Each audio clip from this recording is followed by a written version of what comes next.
Welcome. Welcome to the writer's room. We're back with another episode of reading a script. That's what we do here. We read scripts. So if you would like to read more scripts with me, come in, join, hang out. Hey Mick, hey Mickey, how you doing? Got alert, but intrigued by the title. Everything Everywhere All at Once is one of my faves. Yes, it is mine as well. I absolutely love this film. Glad to see you stop by. How you doing? Hope you're doing well. Yeah, keep lurking. You're all good. What we do here is read scripts. Damn, he's live. What up, Nemo? How you doing? We read scripts, and I just so happen to have this. Ooh, my friend Jamie got me this. Ooh, this is the actual script of the film, the shooting script, and I have this on screen as well. Wow, yes, it's very cool. And at one point, I will show a scene and compare it to it. So yeah, so we do this occasionally. I would say every week, but no. We try to. I flip around. See, the thing is, I wasn't gonna do this because I did Moonlight and I had a book with it, and I didn't know how that really played out. Yeah, we upload everything to YouTube and Spotify after. Let's see. I was gonna hold off because I didn't want to do another book one, but yeah. But hey, this is a great time to do it. Asian American Pacific Islander Heritage Month, right? I hope I'm correct. I think I is. Did I just say I think I is? I'm a little stupid. I apologize, but hey, what better way than to read the Best Picture winner? Take a look. Take a gander. Where is this? There we go. Let's take a gander. Everything, everywhere, all at once. What did it win? Oh my god! Now I'm too dark. God damn it. I don't. Okay, here we go. All right, so incredible film, won many Oscars. My favorite film of last year, and I saw it on my birthday last year. Oh, fuck it. I loved it. Hold on. We got to go to Letterbox. How's he watching Paw Patrol? All right. Let's see. Profile, favorite films, everything, everywhere, all at once.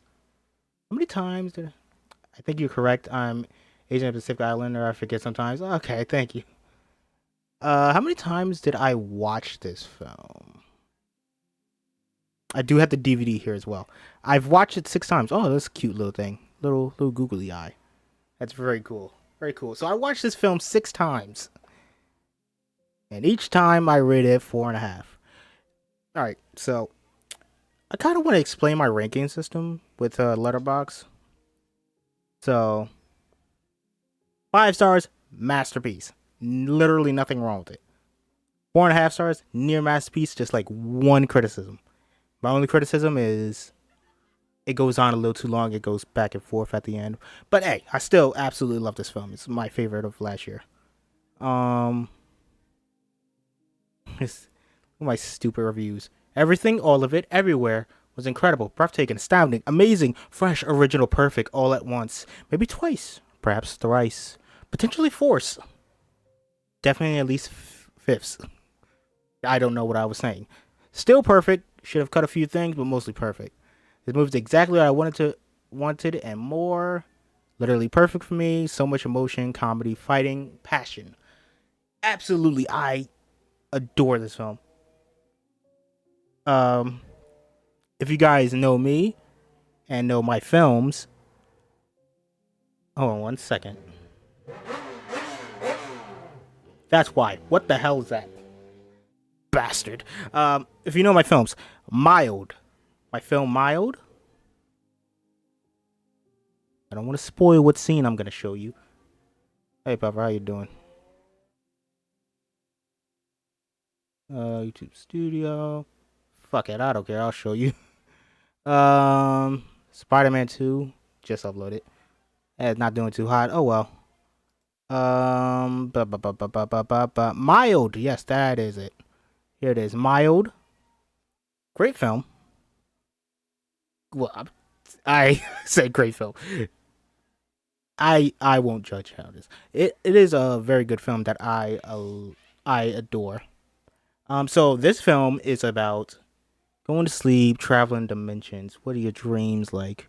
Dream walking, all that, and it explores like what people were thinking about, their insecurities, things they wish they could have done differently. So yeah, that is a short film that I've done, and that's kind of what I had the idea of for everything everywhere all at once. And then they actually did the film. I'm like, God damn it! This film was exactly what I envisioned, but more. So it's like, damn. I wanted to flesh out this entire thing to make it awesome, big, grand, but the Daniels did it perfectly. I'm sorry, I apologize. I got off track. I was gonna tell you my ranking systems. So, 5 stars masterpiece, 4.5 near masterpiece. There's like one or two things that I didn't like about it. And for this, the ending should have wrapped up a little bit quicker, and I didn't like the back and forth. So 4 stars, great film. I will go back and rewatch it. 3.5, I may go back and rewatch it. I did enjoy it enough. 3, perfectly fine film. I had a good time with it. Nothing too special, nothing too great. Not bad at all. So yeah, 2.5. Maybe I'll give it another shot, but I didn't really enjoy it that much. But I see potential. 2 stars, meh, fine. I probably won't ever watch it again. 1.5 stars, bad. I did not enjoy it, and I will never watch it again. 1 star, absolutely horrific. I want to forget it. If I give it a half star, I absolutely despise it. Hold on, can I see? I'm gonna see. There are only 2 films I never gave a star to. That's how bad they were, and they are both Cats, 365. I'm not sure which one. I think it was the last one. It was so bad. Rating. Let's see. What's less than half a star? Mission Impossible 2, House Party. Ugh. House Party, I only gave a star for Kid Cudi. Oh yeah. Ooh, some bad here. Spider-Man Far From Home. People enjoy it. You can enjoy it. I digress. Speaking of, I said I digress a lot. I think last episode. Yeah, it's whatever. Anyway, I digress. I'm back. Alright, so let's stop gilly gagging. Right? You're a champion for finishing Cats. I unfortunately watched Cats 3 times. The first one was in theaters. I absolutely hated it. I despised it. Second time was a commentary track. I watched pretty much it with it. They do commentaries. It was fun. It was funny. The third time I did a a horror trailer for the film, so I had to go through it and watch it again. I edited it. It was just so bad. I didn't even edit it correctly. I just did it in like less than an hour. But yeah. Anyway, Cats. Oh. Let's go from one of my least favorite movies to my favorite movies. Everything Everywhere All at Once. Oh, I love it. I love it so much. We do have the script up. Oh, whoopsies. Shall we get into it? So we're just going to read it. And then when we get to the scene, I will show you the scene comparison. And we can talk about it. Now, I think I'll, since my friend Jamie got me this, who was on the Final Destination episode, I'm going to read a little bit from here and look up as well. You guys can read along with me. So, let's get started with Everything Everywhere All at Once. How long was that intro? Okay, not that long. Probably about 10 minutes. Okay. Written by Daniel Quan and Daniel Snart. I love the Daniels. If you haven't checked it out, check out Swiss Army Man. Fucking love that. Thank you. Thank you. That might happen a lot, unfortunately. I will close my window, but it's very hot. It's nearly 80 degrees, or it's like 84. That's what I said in my car when I was driving earlier. Anyway, let's get into it. Apartment, dining room, living room, nights. A round mirror sitting on a cluttered vanity. Disco lights flash across the clutter. We hear the opening bars of karaoke music. Woo. Begin opening credits. Through a hazy mirror, we watch as a Chinese family of 3, the Wangs, sing karaoke together. They can't agree on a song, but they settle on Barbie Girl by Aqua. I'm a Barbie girl in a Barbie world. I hope you guys are excited for Barbie going up against Oppenheimer. Let's talk about that for a little bit. I'm gonna go see that. The fucking total whiplash of this is gonna be hilarious. I don't know what to see first, Barbie or Oppenheimer. But going from one to the other is just gonna be so weird. I can't wait for that. Okay. They're awkward, off pitch, but it's sweet. A brief snapshot of happiness. Then, like a flip of a switch, snap! Evelyn Wang bursts into the room, a 55-year-old Chinese woman in an oversized t-shirt, streaks of gray in her hair, thin, outdated designer glasses. The tiny dining room is overpopulated with workout equipment, self-help, and inspirational business books. An old TV playing a Chinese soap opera. A live security feed for the laundromat downstairs. A rice cooker spewing steam, and a microwave. 1 minute to go. Still a life of chaos. Evelyn sits and looks down at years of tax documents. Old receipts. Picking up one of the receipts, she decides which pile to place it on. She changes her mind and holds the receipt in the air, frozen by indecision. A hand enters frame and grabs hold of the receipt and playfully throws it into the pile. Waymond, Evelyn's husband, in transition lens glasses and an ill-fitting polo shirt, smiles down at her. Note, Chinese dialogue will be italicized, and the random pieces of Brooklyn English will be bold for examples. Okay, so, yes. They do speak Chinese quite a bit in this film. Of course, they are a Chinese family. Why wouldn't they speak Chinese? So, I don't speak Chinese. I'm just going to read the English. All right. I just wanna put this up real quick so you can see it in the corner, at the corner of the screen. Anyway, no, don't even ask. I know better than to ask to help you, but it's now a good time to talk about something else. Nervously clutches some paperwork with colored tabs poking out. I'm listening. Talk. Evelyn grabs the papers, but he quickly snatches it back. I know you aren't. Just let me know when would be better. The rice cooker beep, beep, beeps. Without really taking her eyes off her work, she opens the rice cooker, stirs the steamy rice before shutting it and getting back to work. Hello, Scott. Welcome in. Thank you for hanging out. We are reading Everything All at Once. It's one of your favorite movies ever. I agree with that. I love this film so much. The editing, the writing, the acting, cinematography, story. Oh my God, everything. Everywhere. All at once is just perfect. I was gonna ask what I called it, but whatever.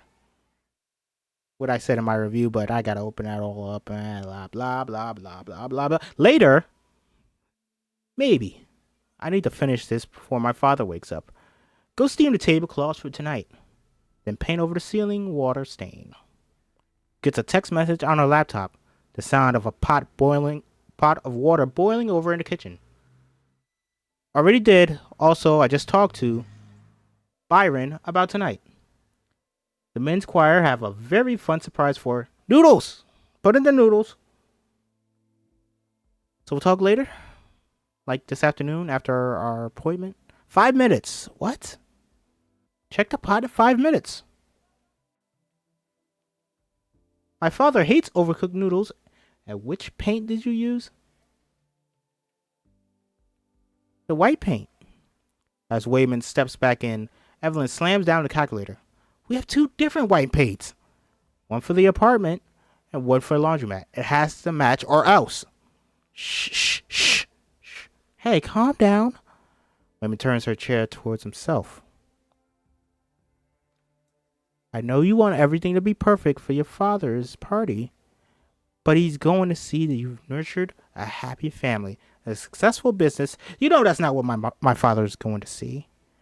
But it's what you and I see, right? Oh, I love Wayman. Such a sweetheart. Oh, Wayman's amazing. One of my favorite characters. Probably ever. Probably ever. Evelyn begins to relax into Wayman. She looks around the room and doesn't see much to be proud of. It's interesting to see the script as it was before minor onset changes. I don't remember them picking out the Barbie girl as a karaoke song. Yeah, it's very cool. Very very interesting to see like the changes between the script and the film. And I do check it out a lot of times. It's a beautiful, beautiful film. And I did wonder, like, how do they translate this from script to screen? Because there's a lot of editing, a lot of quick cuts, a lot of different settings. So we're gonna get into the craziness of that later on. See, like, what did they change? What did they keep? This is a shooting script that I did get this from A24. They uploaded it, and I thought it was fucking amazing. And I have not read any of the script yet, so I just want to read it. All right. Evelyn begins to relax into Wayman. She looks around the room but doesn't see much to be proud of. Little Evelyn. Yeah, I can see the script already visually represents the chaos by its formatting. Yeah. Also, this is it's a lot quicker than what I'm reading, so I apologize with that. Too late, he's awake. A buzzer. Evelyn turns to the security feed and sees two girls waving at the camera. The microwave beeps. Joy is here? It's at the table. He's probably hungry. I'll get the door. Okay, we can talk later. She's already out the door. Wayman sighs. Typical. Flips over papers. Petition for dissolution of marriage. Divorce papers. Oh, no. And hear the pot boiling over again. Waiting by the door, Joy Wang, 20s, sporting a worn-down hoodie and stoic, blank expression. Stares into the tumbling laundry machine with unfocused eyes. It's hypnotic. And grabs her shoulder, pulling her in for a big kiss, snapping Joy out of her daze. It's Becky Starger? I do not remember her last name. I don't think they ever said her last name. They just said Becky, so sorry. Sorry, I don't know how to say her last name. Becky, Joy's girlfriend. She holds Joy close. Thanks for doing this. Joy rolls down Becky's sleeves to cover up her tattoos and parts her hair to hide her side shave. You look really pretty right now. Oh, you like this hot Mormon look? I'm just telling you now, in case my mom says you're fat or whatever. Joy points out her nose, indicate Becky missed a spot. Becky inverts her septum piercing up to her nose. You said she says shit like that means she cares, right? My mom is gonna be extra caring now that Gong Gong's here. Literally hasn't spoken to us in decades and suddenly shows up. Suddenly, door opens. Evelyn looks from Joy to Becky with a noticeable pause on Becky. Hey, Mom. Hi, Evelyn. Only made enough food for 3 people. I have to cook more. Without waiting for a response, she is already up the stairs. Nailed it. Evelyn comes running up the stairs. Wayman is halfway through setting the table. It's Joy, and she brought Becky. Remember we told Miss Deidre Joy will come to avoid any more miscommunication, so Becky is going to help watch Gong Gong. Before Evelyn can object, Becky and Joy are in the doorway. Hi, Mr. Wang. Becky, call me Wayman. Thank you for coming. Sit down. Eat. Evelyn hands Joy a stack of bowls and beckons her into the kitchen. She sloppily strains the noodles before haphazardly dumping in soy sauce, chopped scallion, and sesame seeds. Overcooked. You know he doesn't have to stay. Who? Becky. Becky's a she, Mom. You know, I always mix up the words. He, she. In Chinese, there's only one word. Ta. Sorry, I apologize for this. So simple. The way you two dress, I don't think I'm the only one calling him he. I mean her, him. Anyways, our English is fine. We have Google.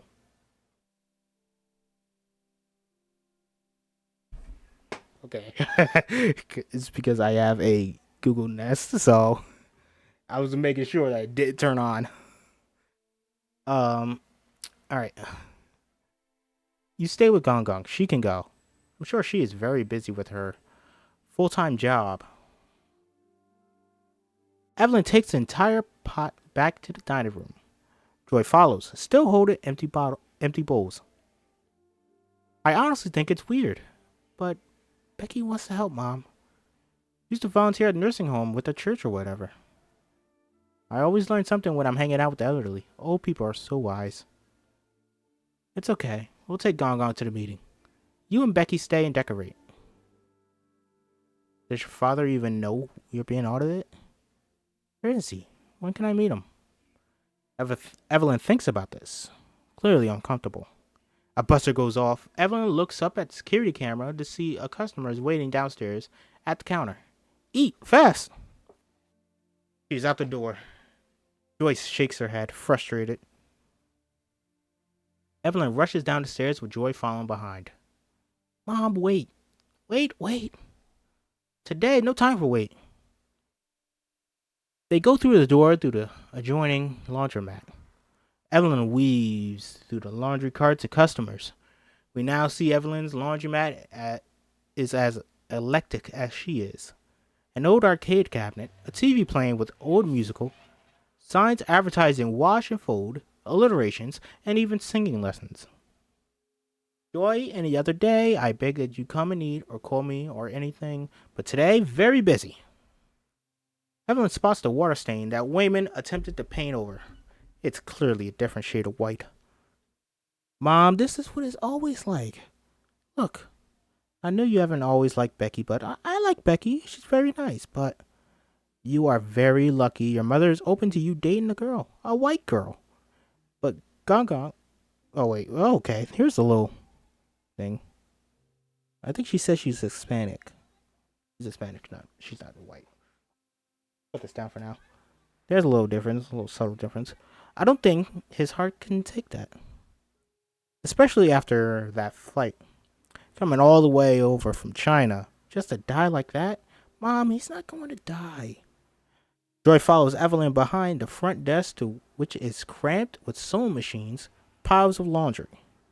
A customer with a relatively big nose and a baby carriage is impatiently waiting.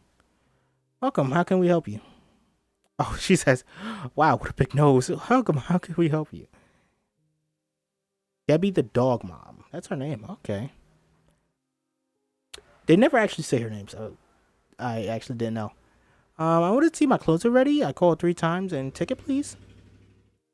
Frustrated customer begins to rummage through her purse. Joy peeks into the carriage, but is momentarily horrified to find a fat, snoring French bulldog instead of a baby. It's not a French bulldog.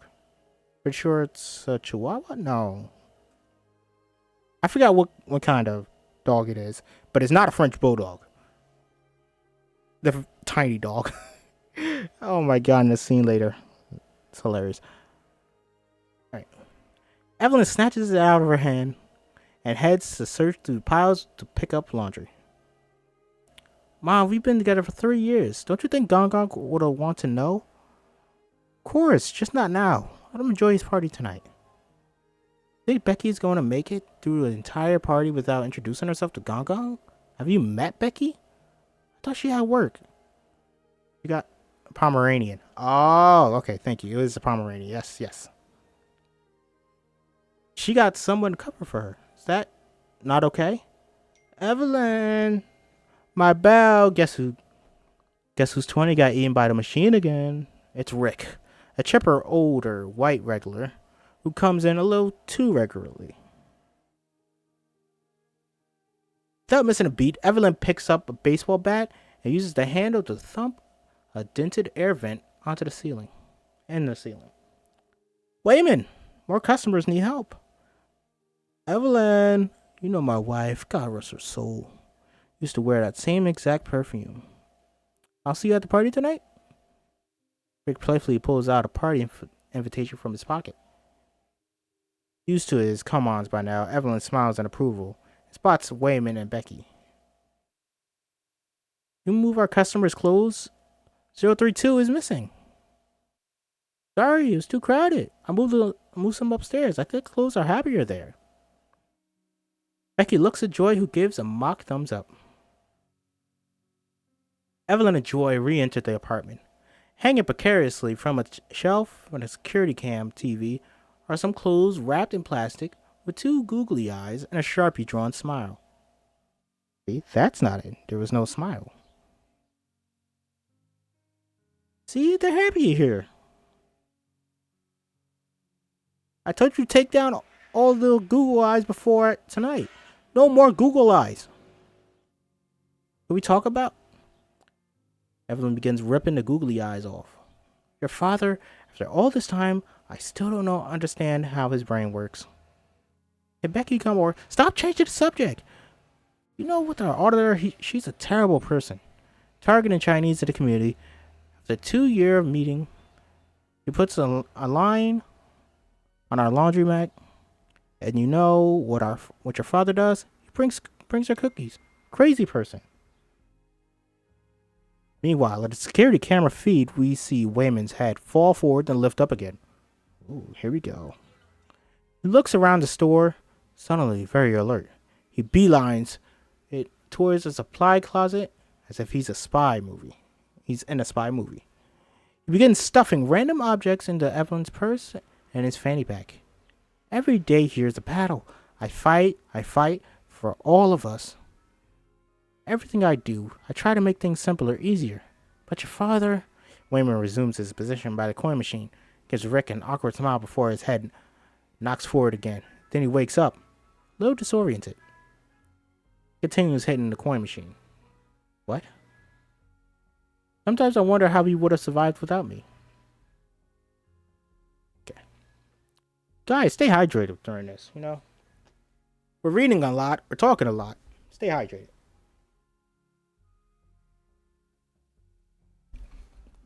Very good. We're only 11 minutes into the film. Probably quicker, because, you know, quicker cuts and all that. Evelyn watches Wayman and security monitor as he playfully mock dances with the coin machine. Ignored again, as usual, Joy grits her teeth. Evelyn enters as Wayman reaches behind the machine to unplug it while laughing with Rick. Joy returns as well and storms over to Becky. Evelyn, you have to see Rick dance. Look, he knows all the moves. He gestures to the TV, still playing an old musical. As the two lovers on the screen dance to the orchestral music, Rick follows in time. Wayman claps. Did you know Rick is in community theater? He wants to be an actor like you did.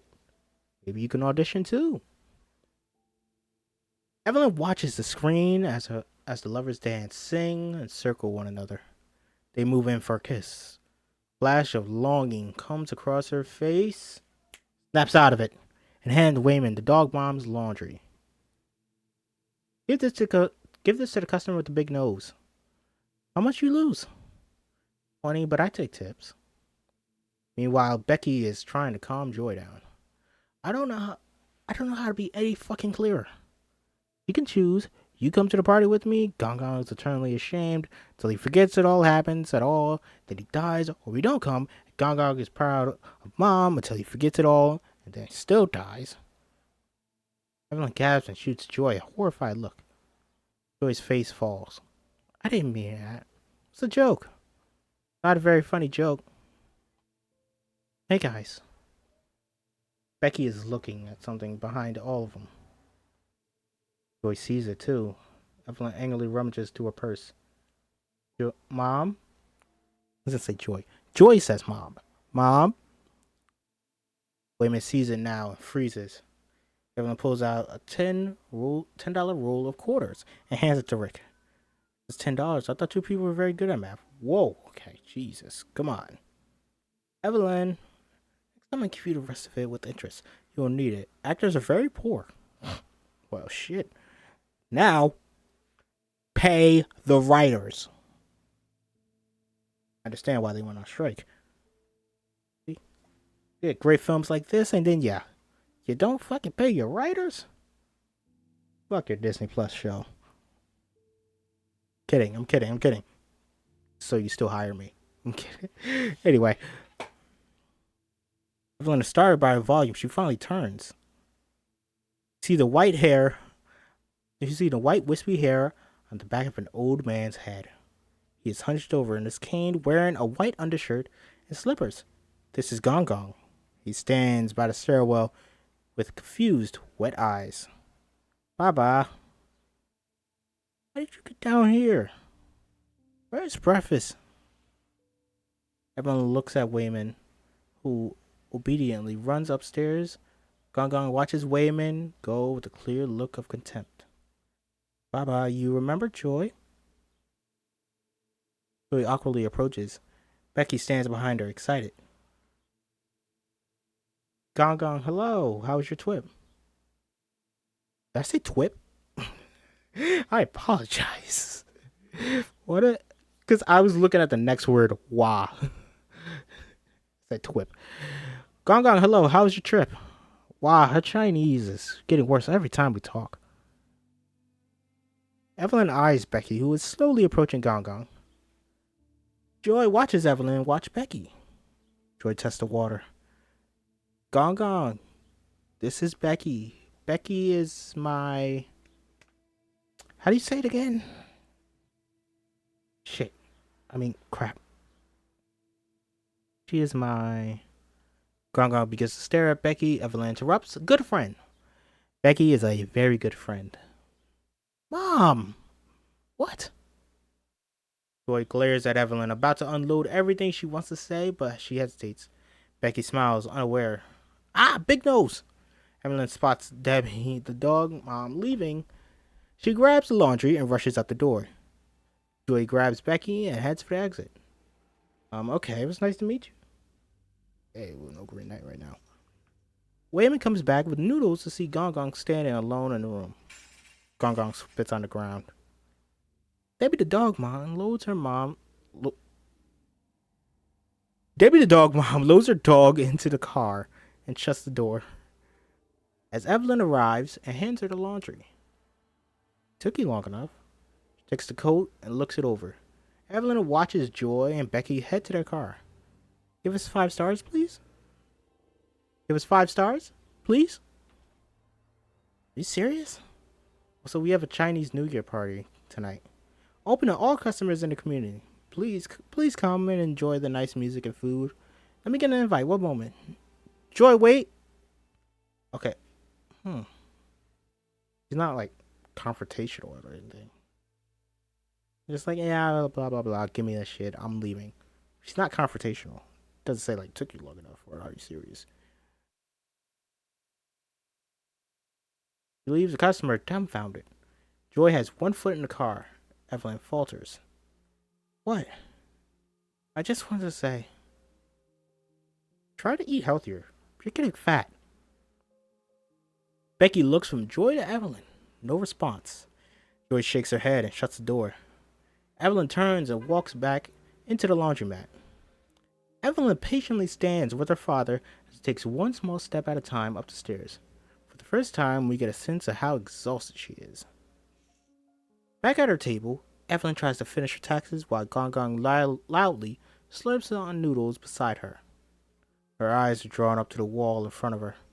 Family portraits, report cards, children drawings.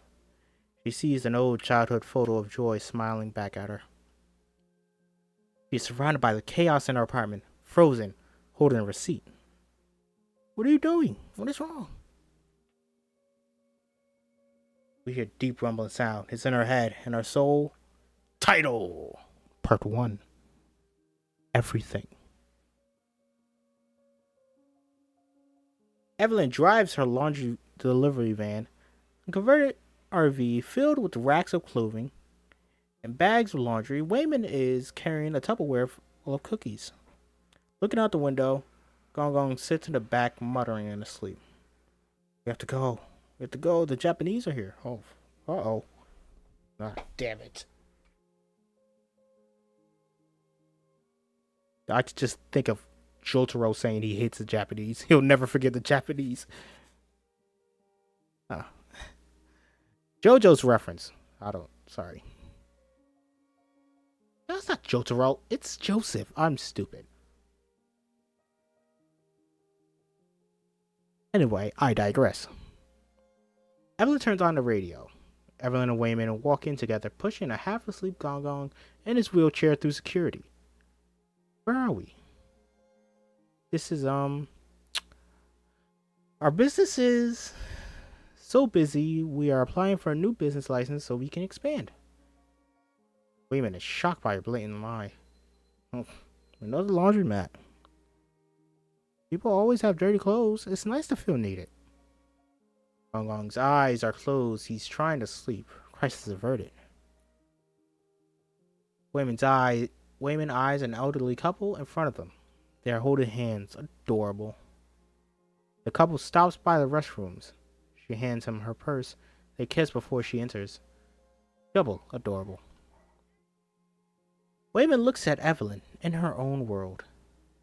I was thinking maybe after all this is done, we can go on a trip or I have to think about one more thing today. My head will explode. Wayman grimaces and says nothing. They enter the elevator. The doors close. Wayman's head snaps forward again. Pulls out a compact umbrella from his oversized fanny pack. Pulls it and opens it up, covering the security camera in the corner. What are you? You may be in grave danger. There's no time to explain. Hold this. He shoves the umbrella into her hands, pulls two outdated Bluetooth earpieces, places one in each of Evelyn's ears. Gong Gong snores. Pay attention. When we leave this elevator, you can either turn left towards your scheduled audit appointment, or you could turn right and go into the janitor's closet. Do not go into the janitor's closet. Why would I go? Don't be stupid. Why would I go? Not now. Alright, so there's two different Waymans now. There's regular Wayman and there's Alpha Wayman. And I'm sure this is going to get a lot more confusing later, but yeah. He shuffles through his bag and pulls out the divorce papers. Primarily ignoring their contents, begins rapidly writing on the back. Breathe in. You want to feel slight pressure in your head. He presses a button on his phone. Status bar labeled alternate life path scan begins to go from 0 to 100%. Please downloading these apps on the Bluetooth devices turn a bright burning red and our eyes shoot wide open. A bright light spills between the cracks in the elevator doors and she breathes in. Ding! The camera pushes through the elevator doors. We see two legs extend from either side as men in medical scrubs. Face masks beckon us all in. We hear a baby cry. The camera turns to see Father Gong Gong, who can't hide his disappointment. I'm sorry, it's a girl. Oh, fucking asshole. Ding! Little Evelyn is chasing behind two young boys running with sticks in their hands. Evelyn! Camera. Evelyn looks up at disapproving Gong Gong, then down to her own two sticks. Two boys run ahead. Ding! Little Evelyn is sketching the back of a boy's head in class. It's a young Wayman. Hey, that's pretty good.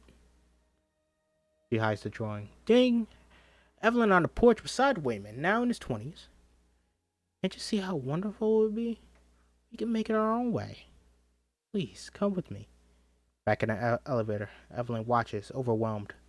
Ding! Evelyn looks out taxi window at her crying mother, and through the window we see Gong Gong's stoic stare. You abandon this family for that silly boy, we will abandon you. Oof. So sad. And that is part of the theme with this film. Parents. Oh, you'll see. Well, you'll see. You'll see. Parents' expectations, putting their burdens on their children. Ding! Evelyn kicks open the door of their empty apartment. It's small, but it will do. They turn on the lights to the old, run-down laundromat. Ding! Evelyn stares at the laundry tumbling like a tiny black hole. Beautiful, beautiful. Ah, it's me again. Wondering when you'll call back. Oh, damn. Ooh, we got a bunch more. Ding! Evelyn sits at the front desk. Customers zip in and out in a time lapse. She has a sudden urge to vomit. Ding! Evelyn finishes throwing up in the sink, holding her belly, looks up at Wayman. Something ignites in her. Ding! Pregnant elephant. I gotta stop saying ding. Pregnant elephant happily wallpapers the laundromat.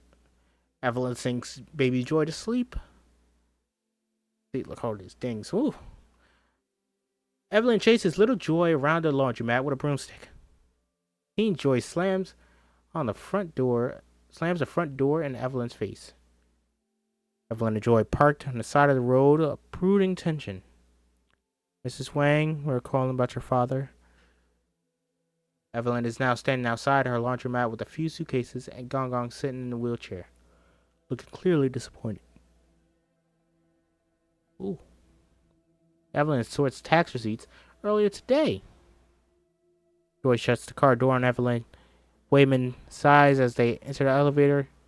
The elevator door closes, and Evelyn blinks. She's back.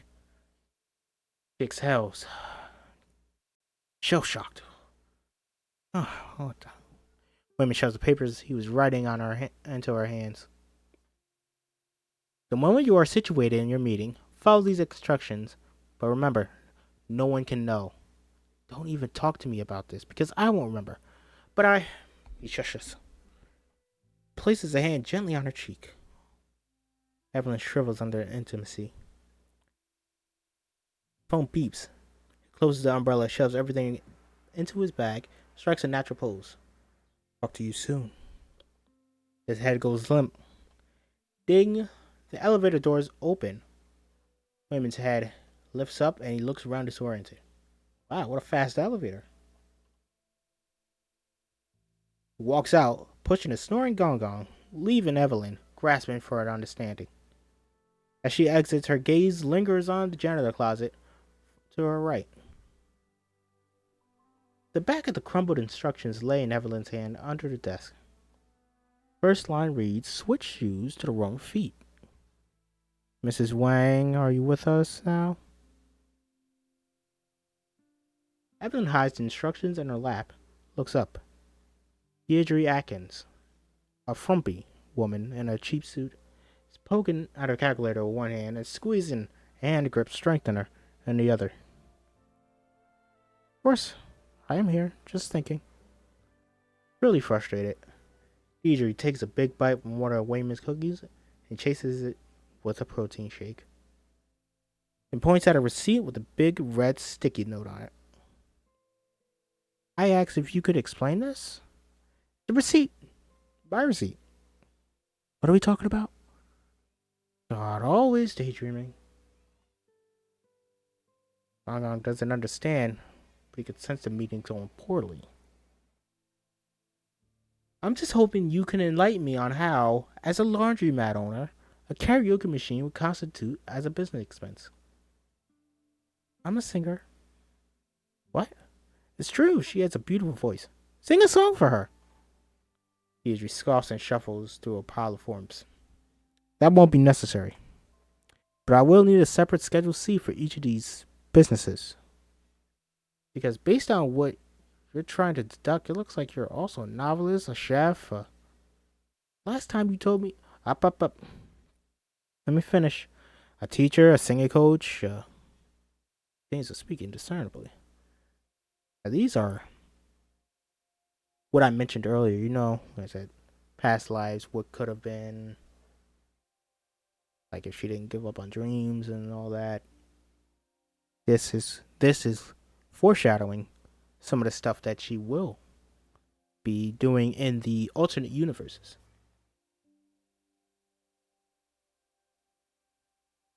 Frustrated, Evelyn fakes a smile towards Gong Gong, nodding along as she glances down to her shoes. She slips them off and switches them to the wrong feet. The next instruction reads, close your eyes. Imagine you're in the janitor's closet. Get the smell out. Do not. No, don't step in that mop water. Do not. Evelyn scoffs at the absurdity, but she closes her eyes. We see an imagined POV at the closet door. Yes, and Evelyn staring at the TV drama in the laundromat, foreshadowing her AU career as an actress. Yes, that is correct as well.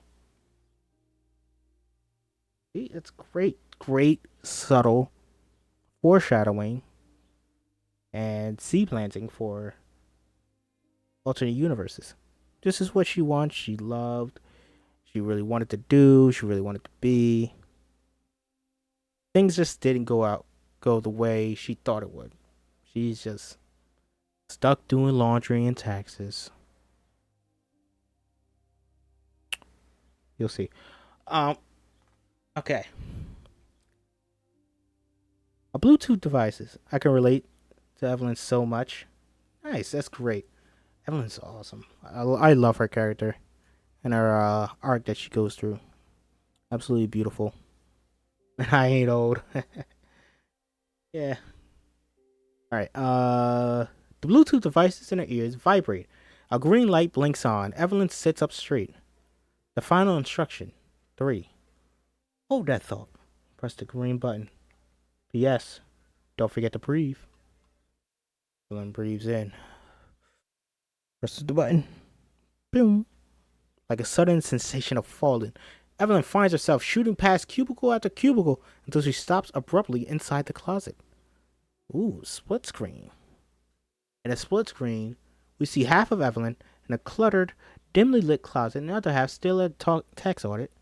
She looks all around at both worlds. What just happened?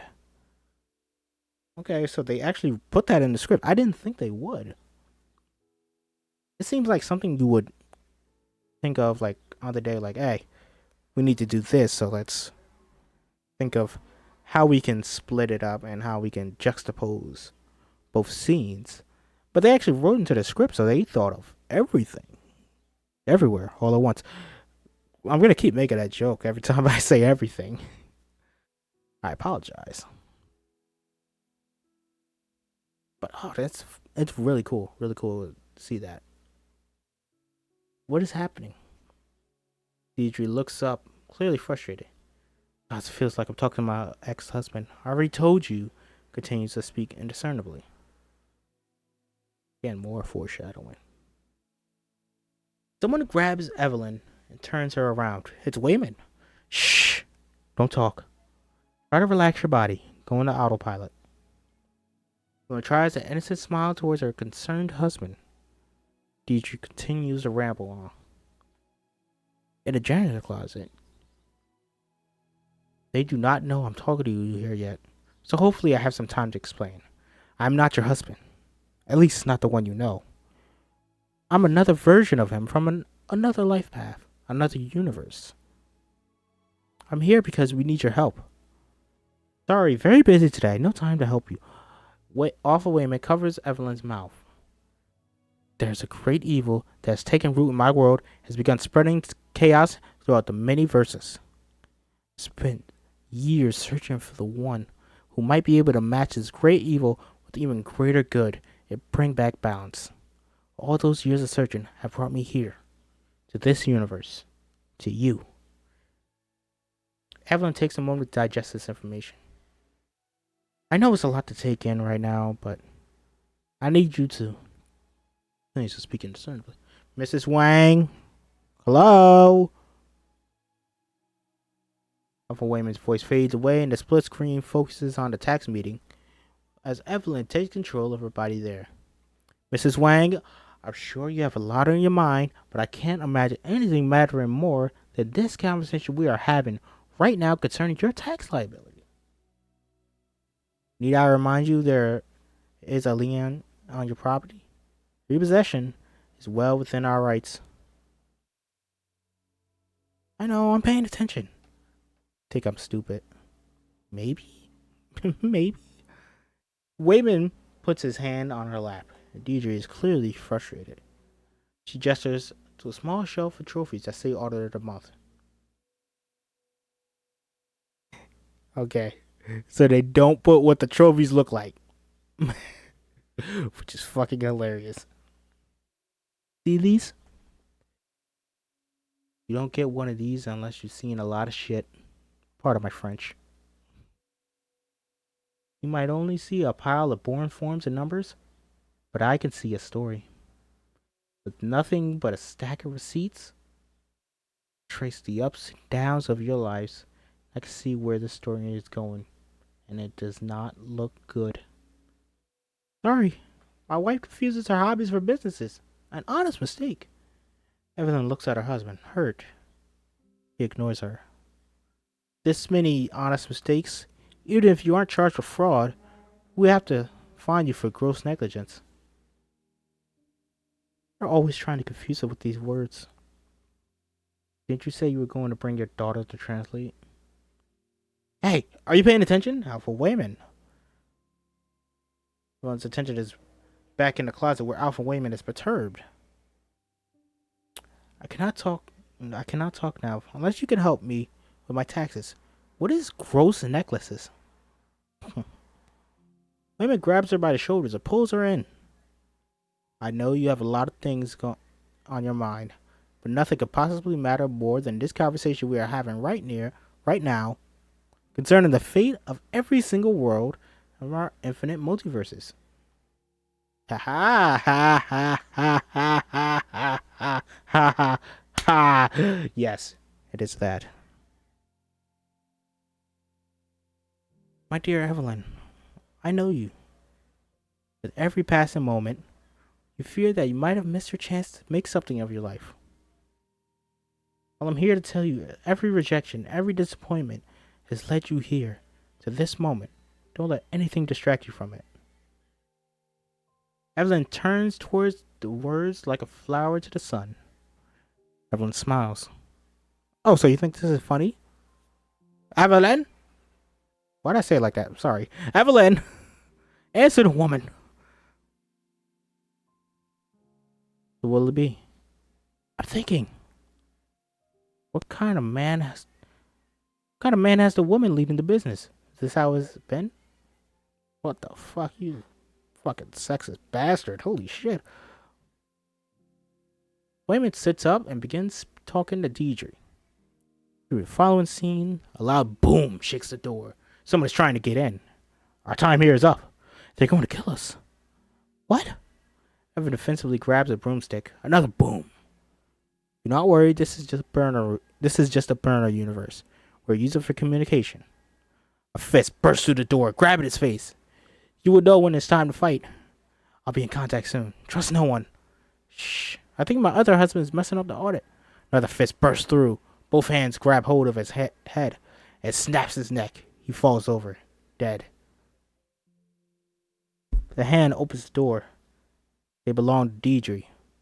Now wears her own pair of earpieces. The messy Sharpie circle scrawled across her forehead. She rips some metal pipe from the wall. No, no, no! Deidre hits Evelyn across the face with a deadly clunk, and her head snaps to the side. The split screen swings away. Evelyn's head snaps to the side. She leaps to her feet. No! She opens her eyes and realizes she's still in an audit. Everyone in the office is looking at her. Good Lord. What happened? Is everything okay? Yes, of course. Everything's very, very okay. All at once. But I think I forgot something at home. Sit down. Evelyn looks from Wayman to Gong Gong, terrified. She sits. Nobody notices as the scribbled instructions fall from her pocket to the ground. Deidre crushes her protein shake bottle. I have a feeling I'll regret this later. But you can go. What? What did you say to her? Probably something useful. Probably something useless. Let me talk to her. Translate for me. You have until I leave the office tonight to drop everything off. 6 p.m. Last chance. Tomorrow is better. We have an important party. Thank you. 6 p.m. Thank you. Last chance. Evelyn and Wayman exchange a look. Deidre stare. Never leaves Evelyn as she pushes Gong Gong away. Wayman spots the instructions on the floor. He picks them up, confused for a moment. His eyes go wide. Evelyn briskly pushes Gong Gong towards the elevator, periodically looking behind her as Wayman catches up. Turn around. I may be old, but I still know how to negotiate. Evelyn, wait. Not what it's looked like. Wait. Oh, I did read that. Okay, I was like, did I read that? Not what it looks like. I know why you were acting so strange. What are you talking about? Wayman holds up the divorce paper. Wayman holds up the divorce papers, but from Evelyn's perspective, she sees the written elevator instructions. So, you know about this? Of course. This came from me. It's you. Like, you who's in the elevator. Yeah, I was in the elevator. Come back next week. What are you two bickering about? Evelyn looks past Wayman to see Deidre charging out of her cubicle in their direction. She's coming for them. Evelyn grabs the papers, throws them on the ground, then presses the elevator button. I'm not ready to fight yet. Maybe we don't have a choice. Deidre is getting closer. Evelyn presses the elevator button again and again. There, I was gonna make a Spider-Man reference, but the Spider-Man 2 script can't find a script, the actual script. Unfortunate. Little girl, always running away, never finishing what you started. Words cut to Evelyn's core. Evelyn looks up at her, distorted reflection in the elevator door, then down at her fist as it tightens. Father, you are wrong about me. Meanwhile, Wayman picks up the divorce papers on the floor. Sees the scribbles on the back. Which shoes the what? Evelyn pushes past Wayman and punches Deidre in the face. Deidre's body crumples on the ground. Great song. Evelyn looks at her, fist surprised by how much that hurt her hand. What are you doing? Deidre cowers in fear with her hands over her head. People run over to see the commotion's about. Help! Call security! Help! Help me! I'm sorry, that's a TikTok meme. Anyway. Why did you hit her? You told me to do it. Are you crazy? You said I would know when it was time to fight. Come in after us. Evelyn sees Deidre's holding the tax files folder that they left behind. You have no idea how much trouble you're in. Insulting an IRS agent you have no idea. It's talking about us. Wayman lifts up the crumpled divorce papers. Resolution of marriage. What? Yes. I'm on the phone. Wait, what? Apologize. Yes, I'm on the 10th floor. I don't know what they want. I don't know if they're armed. I gave you those papers. Nobody gave them to me. Your brother gets a divorce and now you think divorce is okay? I don't think it's okay. We made a vow. Evelyn, I know. I just wish you and I... He lowers his head, fighting back tears. Then his head shoots back up and he speaks in English. Told you to stay low and out of sight. Evelyn hits him over and over. Oh, now you're here. Confuse me coming and going. Stop coming here. Elevator door opens. It's filled with security guards. That's her, the Chinese lady. No, this is his fault. Everyone remain calm. I need you two to lie down on the ground with your hands behind your heads. Evelyn obediently lies down, but Alpha Waveman takes her Bluetooth, places them on his own ears. Ooh, this is a great scene. This is what I was like. Yeah, I'm gonna fucking love this movie. Alpha Waveman reaches into his pouch. The security guards all draw their weapons. Pulls out chapstick. Whatever you're thinking about doing, don't do it. Pops open the cap. Twists it to full stick. Eats it whole. Sir? He chews and chews. The guards lower their guns, confused. The devices vibrate and glow green. Presses the button. His head snaps back as if kicked by a shotgun. He flashes a devious smile to Evelyn. As the security guard walks over and reaches to grab his arm. He unsnaps his fanny pack, which dangles from his fingers. Okay, that's enough. Alpha Waveman whips his fanny pack like a pair of nunchucks right into the guard's face. He recoils in pain. He deftly knocks each of their guns to the ground, whipping them in the face for good measure. Guards pull up batons, circle him. It's a standoff. Alpha Waveman calmly launches the fanny pack full length, prompting the nervous guards to cautiously take a step back. He reaches into the fishbowl on an adjacent office desk, pulls out a fist full of little pebbles, then drops them into the unzipped fanny pack. They attack, zip, starts beating the living hell out of them with his heavy pack. He is incredible. Holy shit. He snaps the packs around one of their necks and punches them over and over again. He unsnaps, then whips the buckle inside one of their nostrils, spins the pack, and yanks, sending the guard spiraling into the printer. Okay. Alright, so I'm seeing a little bit of differences here. It's not exactly how the fight scene plays out, so I assume they worked out choreography. And I am glad they did, because it's a lot better than what's here.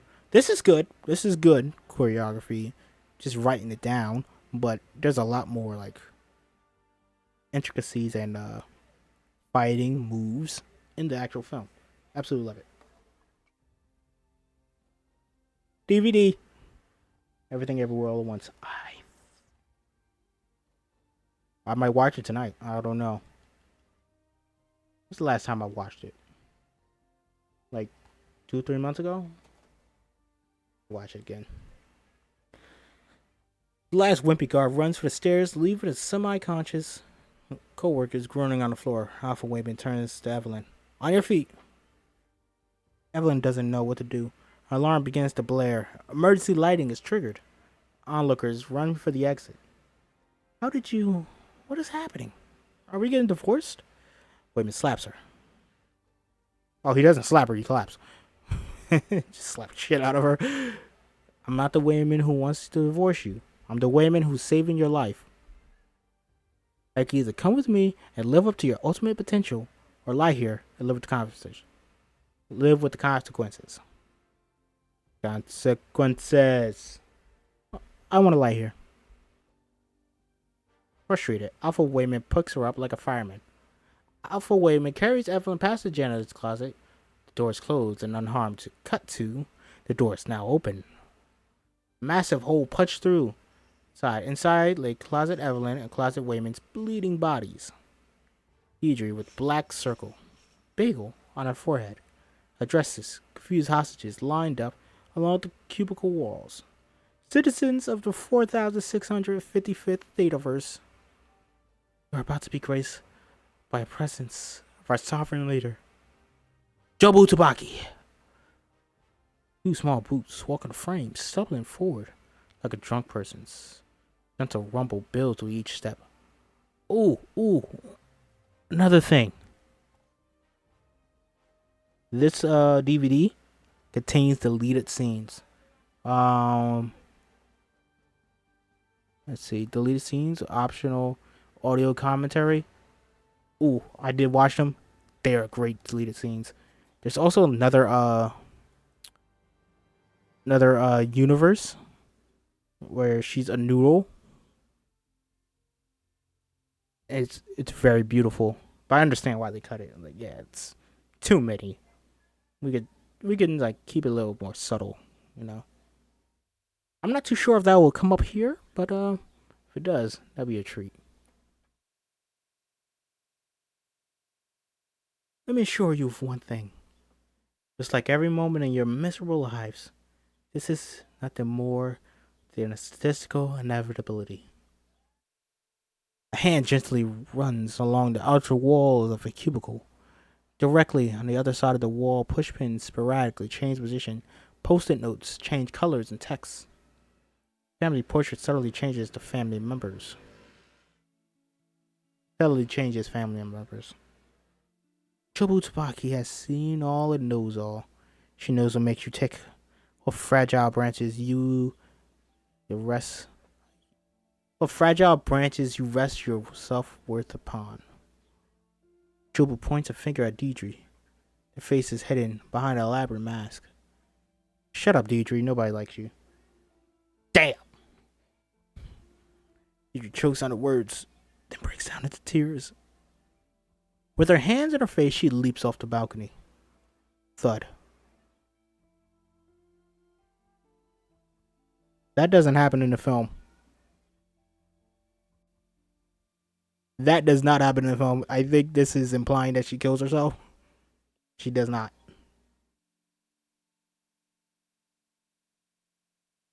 Ooh, yeah. The hostages shriek.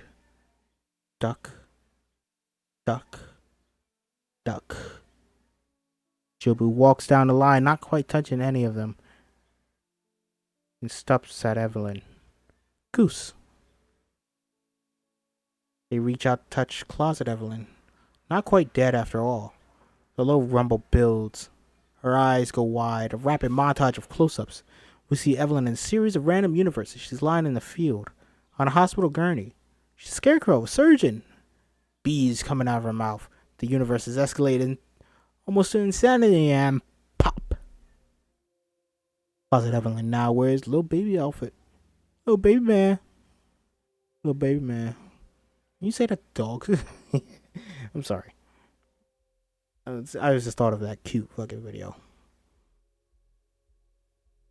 Closet Evelyn now wears a little baby outfit. People was tickling her. Evelyn is very ticklish. Funny. Think on the verge of death, the brain would turn off the reflex and make you ticklish. Closet Evelyn thrashes and laughs, spitting up blood.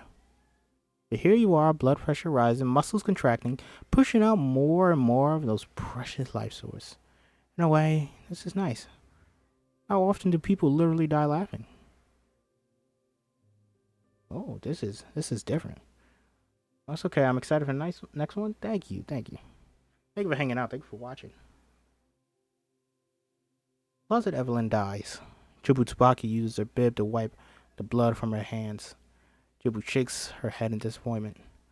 The hostages begin to cry loudly. Shh. It's not her. They might be close. Jubu hears a distant sound. Chad cowers in fear. What the fuck is Chad? Jubu listens more intently before rotating their head. Click, click, click, like a radio tuner. We wind through different universes, never seeing their face. There's some small things here, but we noticed some small things here that didn't make it into the finished film. It's really cool. Yeah, it is cool. I really like doing these, reading this and seeing the differences. Especially films I absolutely love and I can like vividly remember. Yeah. I do like to go back and watch it, then see the differences. One of my favorite movies of all time, Whiplash, has the same thing. That is one of the few scripts I've read before that I haven't read on reScribd yet. But yeah. There is a lot of differences in Whiplash. And when we get to that, I'm not too sure when. That's saved on the back burner. But yes, when we get to that, we will see a lot of differences, and it's going to be really cool. Whiplash was intense. It is so intense. I love it. When I read that, I'm going to have to censor a lot of things. Ooh. Yeah. I can't wait to do that, and I can't wait to finish Everything Everywhere All at Once. Holy fuck. Okay. They go through different universes. Click, they're driving the bus into oncoming traffic. Ooh.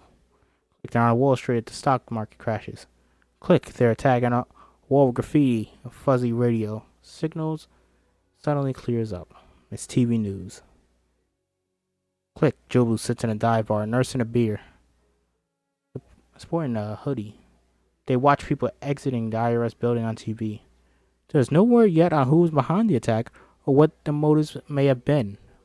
I'm so sick of all this bad news. We reveal that Jobu is sitting next to Becky. Jobu abruptly stands up and marches towards the door.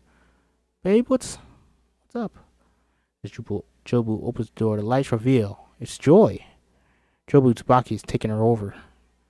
She leaves, and the camera lingers on the IRS building on the TV. Alpha Wayman is pulling Evelyn through the hallway to pass along small groups of frantic civilians running to safety. Oh no. My husband won't even kill a spider. How are you the same person? You underestimate. The smallest decisions can compound into significant differences over our lifetime. Every tiny decision creates another branching universe. We're not paying attention before? Again, this was the idea I had. Small decisions create an alternate timeline. So every decision you make creates an alternate universe. Thus, the infinite multiverse. That is something that I've really thought about. I thought about it in a dream. They just did it. God damn it. Great on you guys, Daniels. Getting there. Fuck, I really wanted to make this movie, but they did it, and they did it so much better than I ever could have thought. I honestly probably would have made it generic, but they did it. They did it very well. Unique, interesting, hilarious. A lot of other stuff. Blends a lot of genres. Honestly, I don't know what genre this movie would be. Be drama, be comedy. It could be an action. Could be. What else could it be? Anyway, I digress. Right. Of course, but you're very bad at explaining. Wayman spots a couple guards up ahead, yanks Evelyn into an office, shutting the door behind him. Wait, oh my god! We have to go back, I love my father! Don't worry, we're monitoring him. We see him, Cao Gong, finishing his third pudding snack. Yes, he's all good. Speaking of snacks... Yes sir. Sponsor me. You know I gotta get hot fries. You know what's gotta happen. Anyway. Back in the office, Alpha Wayman pulls up a map with thousands of green circles on his cell phone. In the center is a flashing white dot. They speak in hush whisper. This is you. This is your universe. One bubble floating in the cosmic foam of existence. Every surrounding bubble has slight variations, but the further away you get from your universe, the bigger the differences. A universe where I'm finished with my taxes? We're talking about infinity. You can imagine it somewhere out there, it exists. A universe where I don't have any taxes? Sure. Wayman zooms out on a map to show another flashing white dot far from this universe. This is where I am from. Alpha Wayman blinks. Match cut to him in the Alphaverse. The laundry RV control room. And a chair with With an array of wires and cables flowing from every angle sits Alpha Wayman. Alpha officers operate various pieces of equipment. One part CIA surveillance truck, one part condemned Radio Shack, one part laundry delivery. The Alphaverse, the first universe to make contact with the others. You can call me Alpha Wayman. In this world where you are a brilliant woman, most people thought you were crazy. Alpha Wayman looks over at the shrine for Evelyn on the corner. Are some candles, an ornate urn, a portrait of Evelyn in glasses, and a turtleneck. Your search to prove the existence of other universes, you discovered a way to temporarily link your consciousness with another version of yourself, accessing all their memories, their skills, and their emotions. Like the janitor's closet, like you right now? Exactly. It's called verse jumping. I need you to pay attention because you need to learn how to do it right now. Right now? Maybe our only chance of getting out of here alive. Evelyn is suddenly overcome with nausea. Oh. Alpha Wayman finds a piece of chewed up gum stuck under the desk, pops in his mouth before pressing his Bluetooth. It doesn't help Evelyn's nausea. Turn out the gum. 2 guards coming this way. On my signal. Try to blend in. No, this is crazy. Why can't your Evelyn do this? My Evelyn is dead. Evelyn throws up in her mouth a little. Go. Oh my god! Oh my god, what is happening? I love it. I love him. Quan. You know, it's gotta be said. Let's look at this. Quan has won best was it best supporting actor or best actor? Best supporting actor.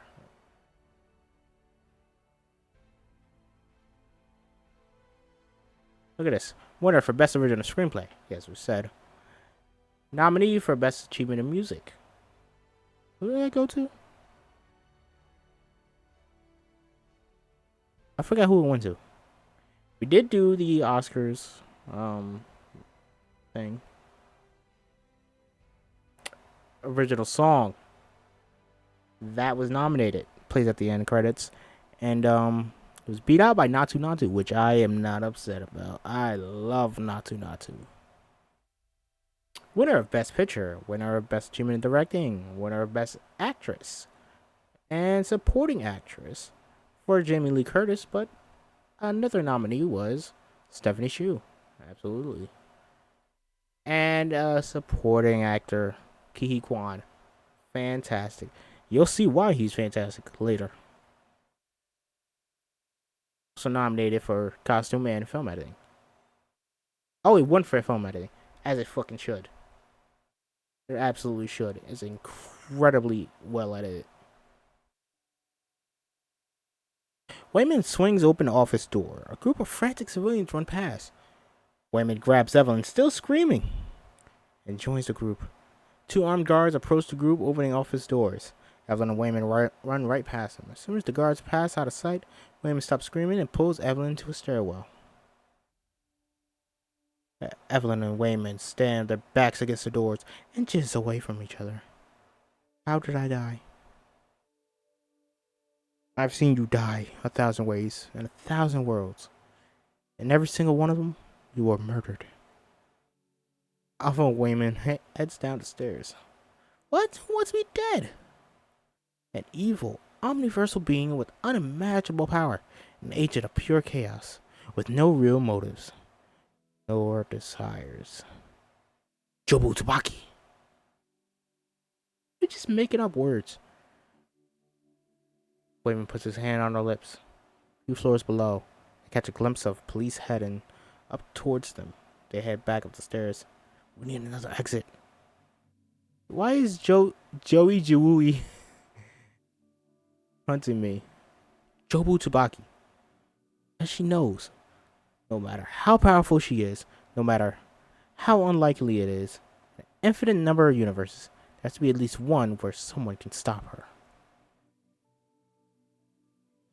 And destroy the other bubbles. You say that there's a lot of them. Maybe it's okay if we lose some. Just leave me out of it. Alpha Way make it serious. It's not so simple. She's been building something. We don't know exactly what it is. We don't know what it's for, but we could feel it. Been feeling it too, haven't you? Something's off. Clothes never wear the same way. No, wait. Fuck. Your clothes never wear as well the next day. Your hair never falls quite the same way. Your coffee tastes wrong. And this is the story of a girl. I don't know how they fucking snuck in that reference. That was a great reference. Very obscure. I don't know how they just put that in there. And it's a great one. And it flows. My tissues are crumbling. Nobody trusts their neighbor anymore. You stay up all night wondering to yourself, how can we go back? Maybe it's a reference to a song they loved? I'm not too sure. Evelyn is completely taken in by Alpha Wayne's speech. This is the Alphaverse mission, to take us back to how it's supposed to be. But that begins with finding the one who could stand up to Jobu's perverse shroud of chaos. One who believes in truth and order. You think that's me? Why else will we risk everything to get you out of here? The color drains from her face. He pulls her into an office space to reveal. Deidre. There you are. Oh, Miss Deidre. Look, I think I finally understand. That is not what she says. She says in a movie, oh, I'm so sorry. She apologizes for hitting her. She's wearing her own modified Bluetooth headset. She picks up a post-it note, staples it to her forehead. You see that her hands are red. Blood. The headsets turn green. What's she doing? First jumping. Run! Deidre slams the stairwell shut. Evelyn and Alpha Wayman run. They spot dead bodies around the room. Whoa, that is in the film. She didn't kill anybody. Uh-oh.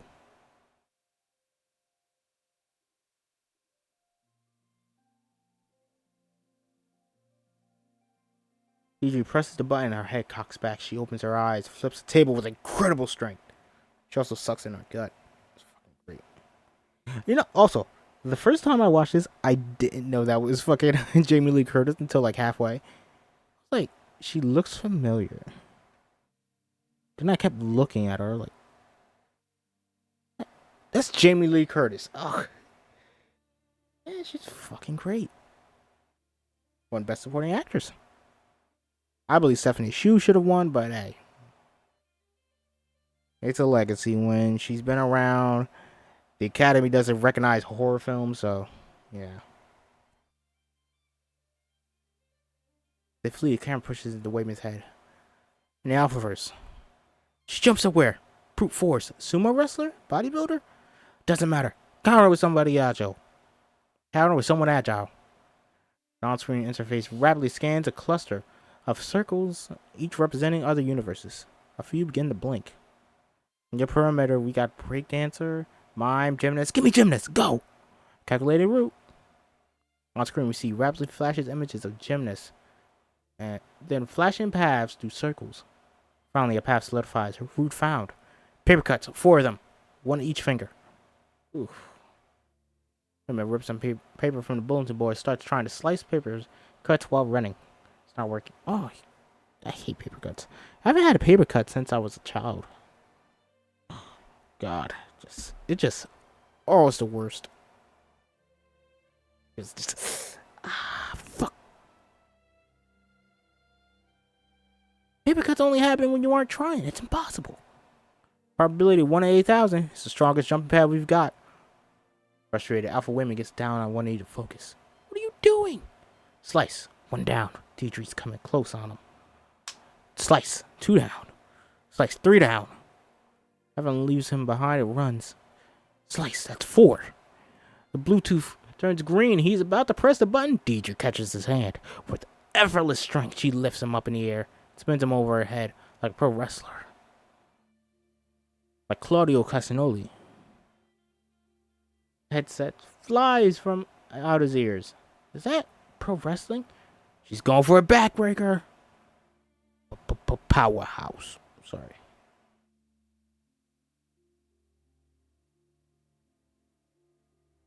Deidre lifts him up to drop him on her knee, but Alpha Women grabs an exit sign and holds on as Deidre tries to tug him away. The exit sign rips from the ceiling just as Deidre drops him. Alpha Women slips the sign between his spine and her knee. The exit sign shatters. It's painful as hell for both of them, but at least Alpha Women's spine is intact. As Alpha Wayman painfully begins to retreat, Deidre runs at him, drop kicks him in the chest, with both legs, knocking him back down a nearby stairwell. The way she drop kicks him is fucking hilarious too. I don't know why, it just looks so funny. She's so stiff when she goes for the drop kick. Anyway. Deidre shuts the door, shoves large filing cabinets to block it. Across the room, Evelyn hides under the desk. She's gotta run. No, she can jump. Somewhere she can fight. Not ready. Jump like that will fry most people's brains. She's not most people. Alpha Wayman pushes against the cabinets. They won't budge. He's weak again, like regular Wayman. Evelyn's phone vibrates. Wayman is calling. Evelyn, can you hear me? I'm going to have to first jump. She spots the 2 Bluetooths on the floor. She picks them up and places them in her ear. Okay, what do I do? Concentrate on the universe in which you study martial arts. Just because I'm Chinese doesn't mean I do kung fu. Just do it! Again, that's not in it. That line is not in. Everyone closes their eyes. On-screen images flash. Kung Fu Masters. A baby crying. A deer in headlights. I'm locking in. Ready. In 3, 2, 1. Like in route. Blinks on screen. Deidre stalks the cubicles looking for Evelyn. Yet the professor loved Deidre. No way! It's like eating a chapstick or switching your shoes. On the screen, see the center universe marked point A, current verse. Far away is a highlighted universe marked point C, fighter verse. Along the highlighted route is point B, between them, the universe where Evelyn professes her love to her attacker. It takes an immense amount of mental energy to jump the further universes.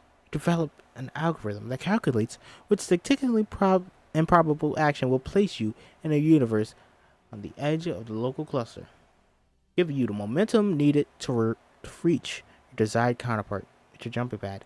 Beautiful! That's great. Holy shit, they put a lot of thought into this. And it's so, like, unique. Like, just do something weird. That's what they say later. Just do something that a counterpart would do, and you can kind of reach that counterpart. Great. Evelyn frantically crawls through the cubicles as Deidre stalks her like a minotaur in its maze. Doesn't even make any sense. Exactly. The less sense it makes, the better. The Scholastic Path algorithm is fueled by random actions. Tell her you love her, and mean it. Are there any other jumping pads? The next best pass are break your own arm or take a nap. You're not sleepy, are you? Suddenly, Deidre's foot steps right in front of Evelyn's face. She looks up at Deidre in terror. I love you? Your police blinks yellow. Evelyn pushes the button. Wait! Her mind launches out of the building. We land. Evelyn and Wayman sit in the RV. Evelyn spots the divorce papers in his lap. Ooh. This isn't a universe she wanted to jump to. No. You see the moment in the elevator where Alpha Wayman first contacted her. Only this time Evelyn refuses to take the umbrella and Alpha Wayman gives up. Oh. See that wasn't in the film. It wasn't clear. It was like, oh, she just went home after that.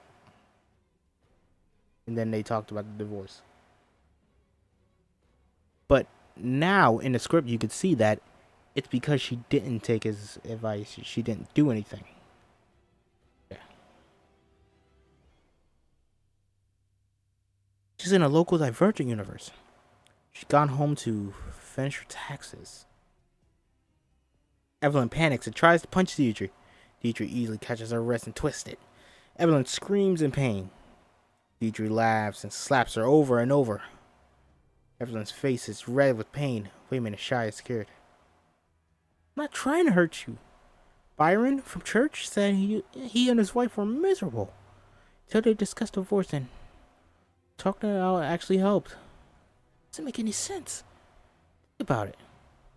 Unless it's an emergency, whenever I try to talk to you, you always get pulled away. An arm grabs Evelyn's collar and pulls her away. Deidre grapples at Evelyn, a spectacular finishing move sending her through the cubicle wall. Bluetooth light goes out. She's disconnected. Evelyn spots the cabinets. Alpha Wayman is trapped behind. She runs and starts tugging on the cabinets out of the way. I'm sorry, Evelyn. I've got to go. What? Alpha Wayman gets his hand pressed against the cabinet gently. I need to fight the right Evelyn. And this one? Not the one. Wait, no! Let me try again. Evelyn pushes the cabinet away and squeezes through. Wayman looks utterly confused. Evelyn? What's going on? Alpha Wayman is gone. Evelyn pushes Wayman back through some doors and shuts the door tight behind him. Evelyn! Your face! Evelyn's nose is bleeding. Her face is battered. You left me. Just left me. What? I'm still here. You mean a divorce? Reminder of divorce causes great dissonance in her mind. Her Bluetooth malfunctions and flashes green. Whoa! I can't speak. Evelyn and Wayman sit in the RV. Back to this again. I wanted to start off a new year on a new foot. But maybe you're right.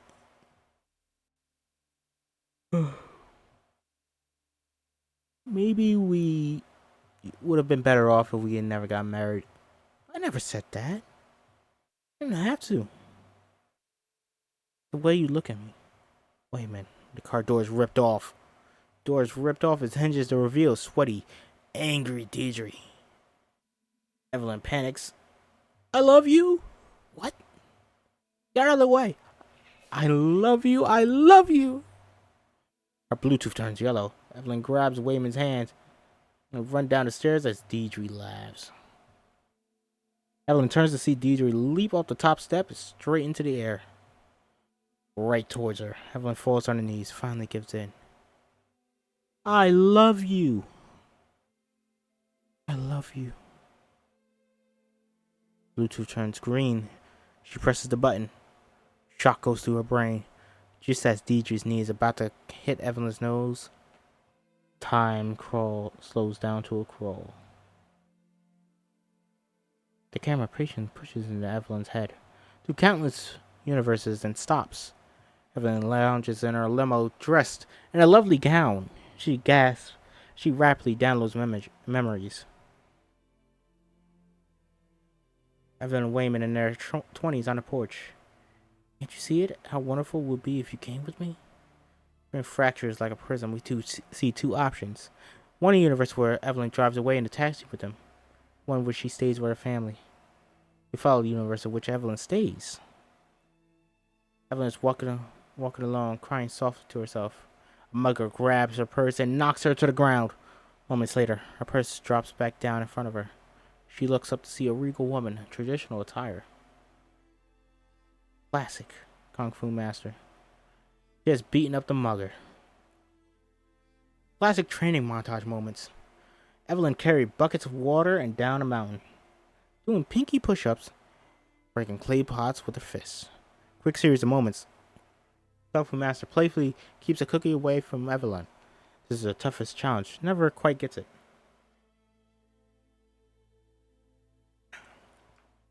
Kung Fu is not about combat. It's the mastery of any discipline.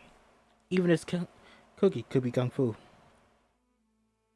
Evelyn executes a perfect kick to her opponent's face. She is being honored with the medal. Looks at her master with great pride. Her master bows her head. A Hollywood manager with cigars seems very impressed. It's basically Bruce Lee. Montage. of Evelyn working her kung fu master on a film set. Then another one, and another one. Movie star universe. In limousine, she's back. She looks across the limo to her master, like she's never seen her before. Pulls out a cookie from her pocket, and Evelyn instinctively grabs for it. They do a poetic kung fu dance. She marvels at her own hand's abilities. Evelyn almost grabs the end of a cookie but fails. The master smiles. Such a sweet moment. Though we are far from our humble beginnings, you must never forget why you learned Kung Fu. I am proud. The camera pushes back into her head. Think about that. All the movie shots of the premieres, the red carpets, and that are real from Michelle Yeoh's. Like, oh, that's fucking great. Beautiful tribute to her as well. And she deserved to win Best Actress. Although I thought Cate Blanchett was gonna win it because Tar's fucking phenomenal. And as you know, I love Whiplash. Tar is almost like Whiplash. So that's why I really thought you had it. Oh well. Still very happy for Michelle Yeoh. Back to this. Not even a second has passed. A single tear is suspended from her eye. Evelyn's fist closed tightly. She inhales. She inhales. Arm resumes like a slap to the face. In one fluid motion, Evelyn sidesteps the knees, grabs hold of Deidre's arm midair, and then slams her into the ground.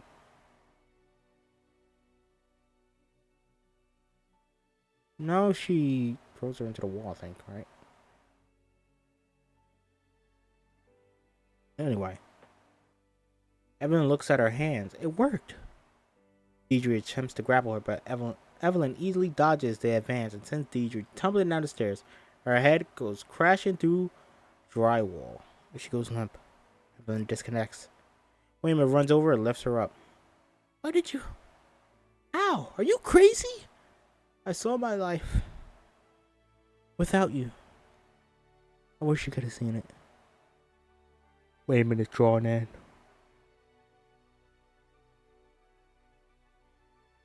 It was beautiful.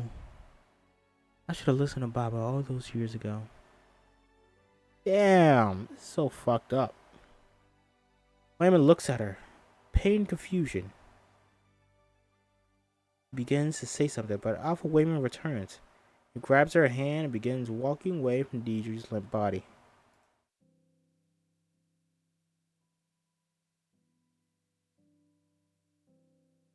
Better keep moving. Now you've definitely got Joe Bluth's attention. Alpha Wayman leads Evelyn into a conference room with half-eaten catering bagels, fruit strewn across the table. Wayman collects napkins and ice to tend to their wounds.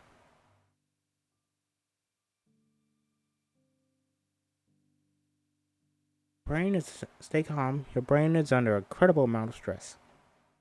Wait, let me finish talking with my husband.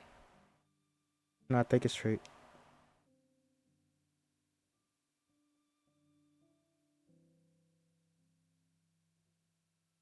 She didn't say anything? Okay, I thought she did say something about I'm coming and going. Okay, she not thinking straight. No, he needs to know how good my life could have been. Evelyn hears voices. Bluetooth glitches. Flashing lights hit her face. We hear roaring crowds. Limo door to reveal she's at a movie premiere. The red carpet, screaming fans, flashing lights. It's beautiful. Evelyn? Evelyn! Alpha Wayman slapped her in the face. Are you with me? I thought I was disconnected. Why am I still there? Alpha Wayman shows her a map of her mind. There are 3 new green circles. Each universe she has jumped to.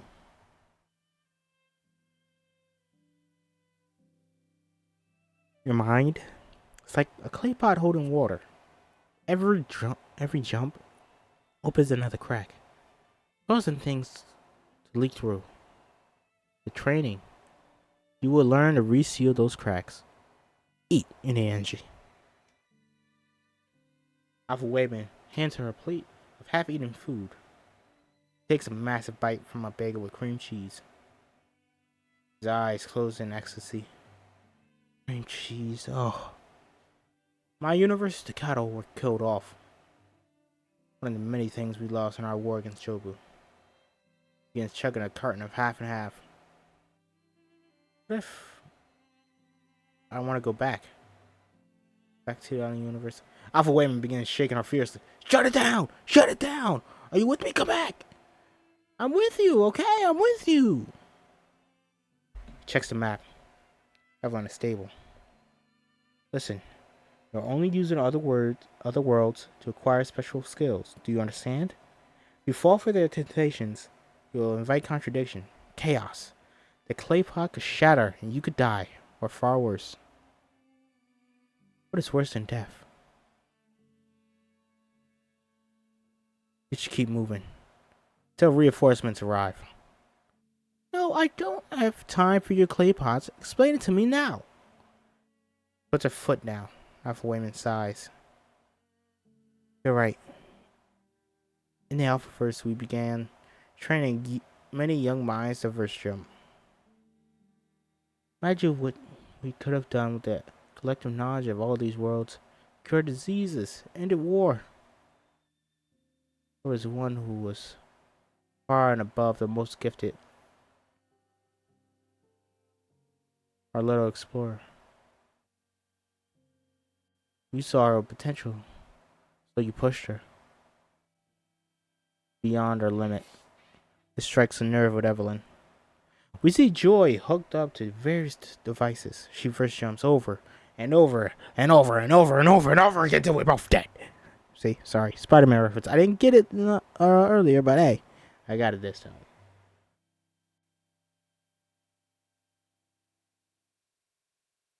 Though the overloaded mind usually dies, mine was fractured, shattering the filter that upholds the illusion that we exist in one linear reality. The machine breaks and Joy's eyes turn an eerie black. Various universes. Jobu walks down a deserted dystopian road, dead bodies, smoking cars, a distant, burning city. Every step we see in a different universe. A mother walking down a grocery aisle. An ex-murderer stalking the next victim. A celestial goddess walking through the temple. Now her mind experiences every world, every possibility, at the exact same time, commanding the infinite knowledge and power of the multiverse. The Jobu stops walking. She's outside their universe.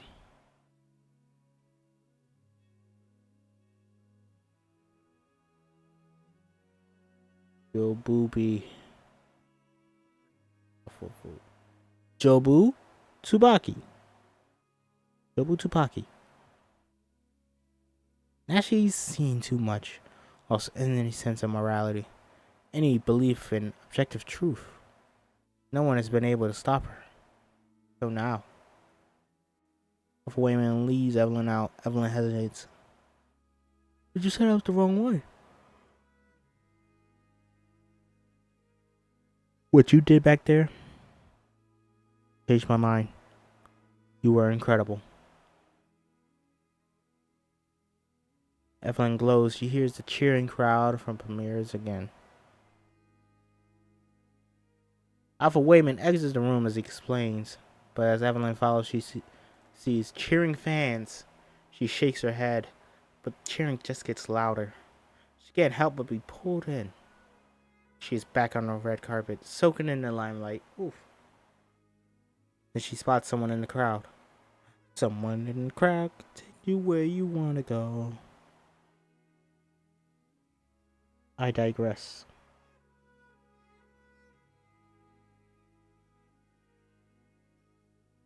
Spots someone in the crowd.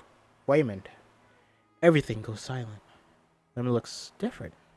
Smartly dressed, confident in her stride. Their eyes lock. Time slows. Waymond? Reveal her locket around her neck has an old photo of Waymond. Deep longing fills her soul. She walks off the carpet towards him. She pushes away through the crowd. Everyone is staring at them. You go. I'm sorry, you go. They both shut up and stare at the floor. They laugh. I saw your face on a billboard and this is silly. I wonder if you remembered me. Of course, you look so good. Is that a knockoff? But you should be in America. Very poor. How? Guess I got lucky. This dissonance hurts her brain. A hand grabs Evelyn's shoulder. It's her master. Evelyn waves him away. No time for distractions. He grabs her wrist. To tug her away, Evelyn resists, but realizes her hands are now in handcuffs. Evelyn, come back! Evelyn is being detained by a police officer while a small team of police struggle with Alpha Wayman. They are now in a hallway by a freight elevator. Evelyn, jump to another combat universe. Try peeing yourself. It's always a good jumping pad. Wham! Officer knocks Alpha Wayman out cold with their gun. What? Wayman! Come back! No response. Evelyn doesn't know what to do. She spots another officer escorting a shell-shocked Deidre towards the elevator. Deidre yanks a staple out of her forehead. What did you do to me? I didn't do that. So we have movement in our elevator. Do you request backup? Elevator number slowly ascends to the floor. Fuck these new recruits. They don't know how to stay put. Detain the assailants. Backup is not requested. Y'all wasted a trip. Copy? The officers all share a laugh. No response on the walkie. Said, do you copy? Alpha Wayman watches the screens in horror. Run, Evelyn. Come on, run! The officers unanimously watch the elevator reach the floor. Ding. Doors open. Some pink smoke stands. Woman. Vegas style Elvis jumpsuit. A cigarette hangs from her mouth. She's accompanied by a pig on a leash. It's Joy. No! It's Jobu Tsubaki. He exhales more pink smoke. Joy? Why do you look so stupid? Jobu wobbles and sways out of the elevator door led by a pig. Miss, you can't be up here. Officer number 2 stands in her way, takes one last drag from a cigarette, and puts it out right on his badge. Is it that I can't be here? Or I'm not allowed to be here? Show them some respect. Jobu places a foot on the officer's shoe and taps it. See, I can physically be here. What you meant to say is you're not allowing me to be here. Jobu Tsubaki laughs in his face and begins to walk by him. Alright, hands behind your head. Officer 2 pulls out a pair of handcuffs. Gonna make me walk through you? No, ma'am, I can't let you do that. Again with the can't! I don't think you understand the meaning of that word. He reaches out and touches him on the nose. Rumble. Tries to speak, but confetti pours out. Pop! He explodes in confetti. Everyone screams. Jobu walks towards Evelyn. See, I can walk through you. Officer down! Take her out! Evelyn's brain is broken. What did her daughter just do? The gun is pushed up against the back of Jobu's head. Jobu turns and shoves the gun in her mouth. Takes a deep drag like a bong, while he uselessly pulls the trigger. He spins him. Rumble pop! They're now dressed as salsa dancers, and they dance. The others open fire. He becomes her human shield, riddled bullets. Blood spattering across the walls. Tosses him to other officers. Handcuff. Evelyn awkwardly grabs Wayman's unconscious body and drags him away. Deidre hides behind the corner. Who jumps on another officer, rubble pop. They are now luchador fighters. He is mid-air, upside down. She pile drives his neck. Ooh, Steve Austin, this motherfucker. Thanks. Jobu tumbles until she is face to face with Evelyn. She winks at her, then bang! Jobu's chest explodes with blood, splattering Evelyn's face. Reveal a guard behind her holding a smoking gun. Jobu stumbles toward clutching her chest. Evelyn is horrified. Don't worry, Evelyn. Reveals she's holding a bottle of ketchup. No wound. It's organic.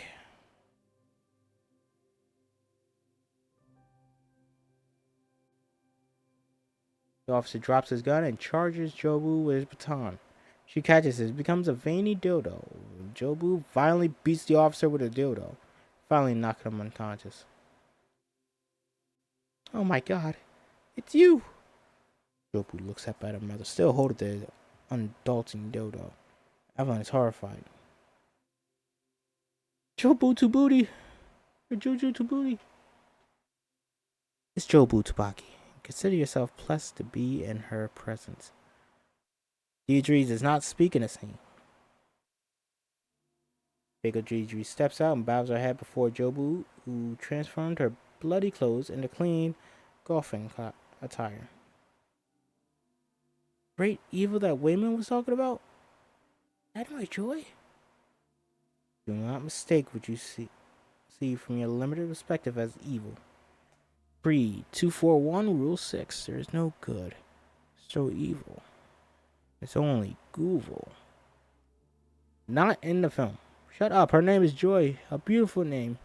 It doesn't make up sounds. That's exactly right, Evelyn. Stop calling me that. I'm your mother. Alpha is trying to wake up an IRS building. Don't engage. She can't be reasoned with. Evelyn's mind is going a mile a minute. She gasps. It's you. Been you this whole time. You are the reason my daughter doesn't call anymore. Or she dropped out of college? Gets tattoos? Or why she thinks she's a gay? Huh.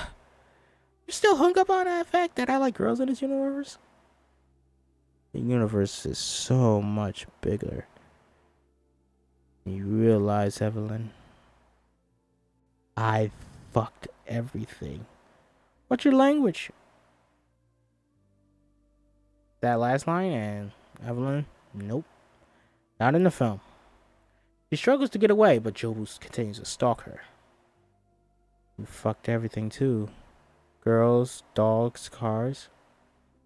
Titan? Look at a dog. Come on, that's too far.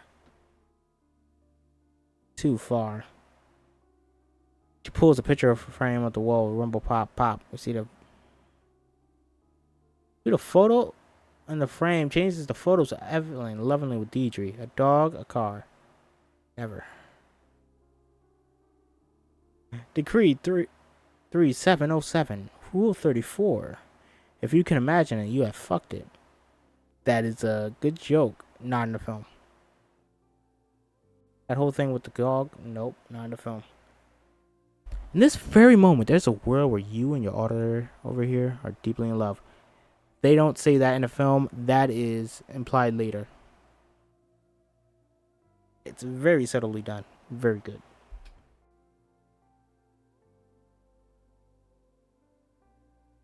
Pictures flicker and show Deidre Evelyn on vacation, walking their cat on a leash. Evelyn looks from the photos to Deidre and nods menacingly. You miss her when she is gone. You love the way she smells. Her obsession with CrossFit and birdwatching. Impossible. Don't be so close-minded that you blind yourself from the truth. I'm not close-minded. I just don't like you. Nobody likes you, Deidre. Your insults mean nothing in the grand scheme of the cosmic ho-ho-ho. Deidre begins to cry. Beats her chest and slaps herself. Come on, Deidre. Come on. Keep it together. We worked on this. Deidre runs off crying down the hallway. She's not in this scene at all in the movie.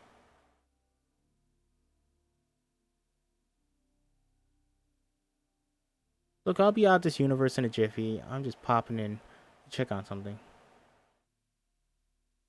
Alright, so everything from this last line to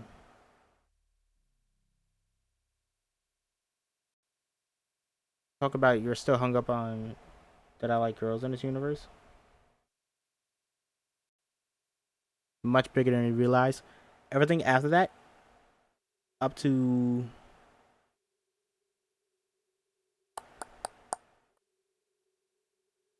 Don't Make Me Fight You, not in the film. Jobu reaches a hand towards Evelyn, who defensively strikes a fighting pose. Deep rumble begins to rise. Don't make me fight you. I'm really good. Really, really good. Evelyn closes her eyes to concentrate, but she can't. We start universe. Evelyn is being ushered through adoring fans, flashing photographers, a dancing popcorn, and a hot dog on a poster. Evelyn is trying to work on her taxes. She sees a picture on the wall of Joy as a child next to a child's drawing of a man with wiggly worm fingers. On-screen images flash. Clenched fists, hot dogs. Joy's portrait.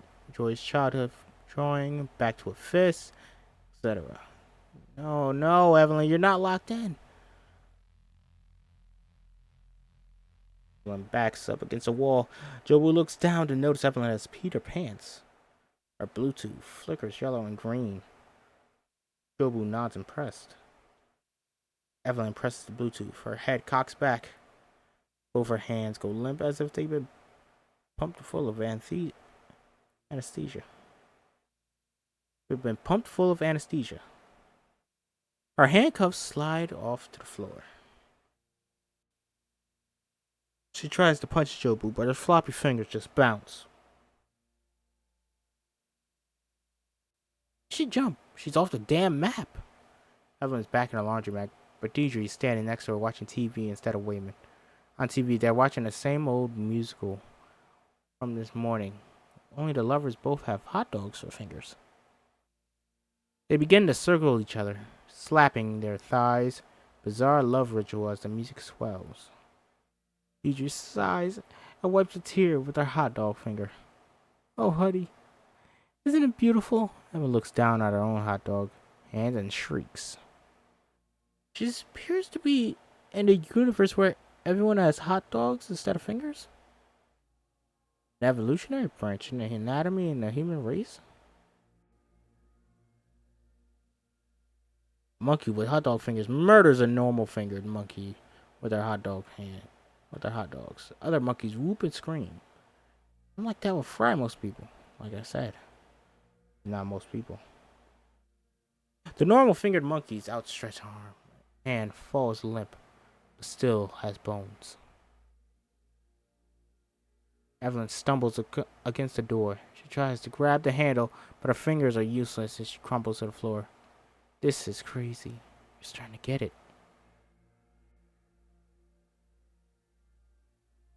On the TV, a hot dog couple move into the final phase of their love ritual. They place their hot dog fingers in each other's mouths. Red yellow substance that looks like ketchup and mustard oozes down their lips. Ugh. Gosh. Beautiful. Joy. It's wrong. So wrong. No wrong, no right. Only wronged. No Coke, no Pepsi. Only Pokeski. All just tastes the same. Here, let me open your mind. Again, not in the phone. Oh well. Also, guys, it is so hot right now. Where's my phone? How hot is it?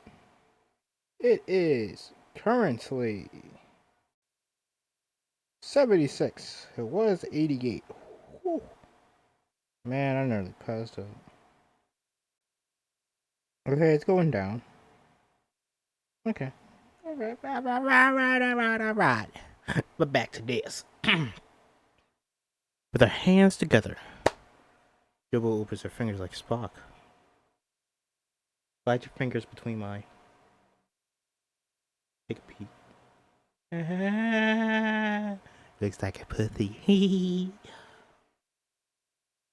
Yeah, you guys ever do that as a child? Like,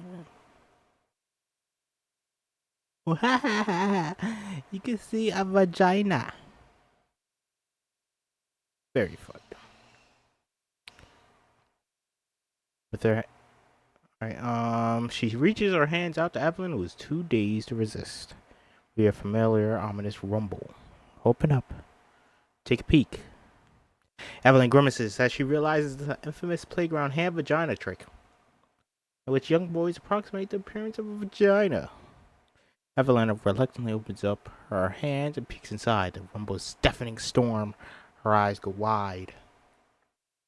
Between her fingers, a large white room with a dark swirling mass, like a churning black hole that resembles a bagel.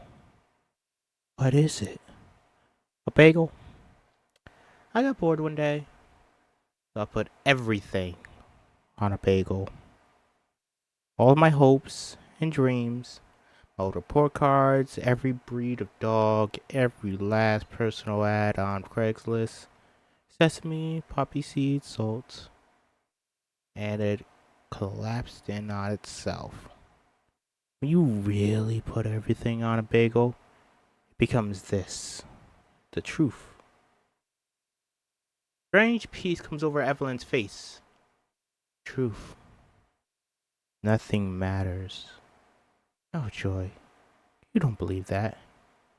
Feels nice, doesn't it? If nothing matters, then all the pain and guilt that you have from making nothing of your life goes away too.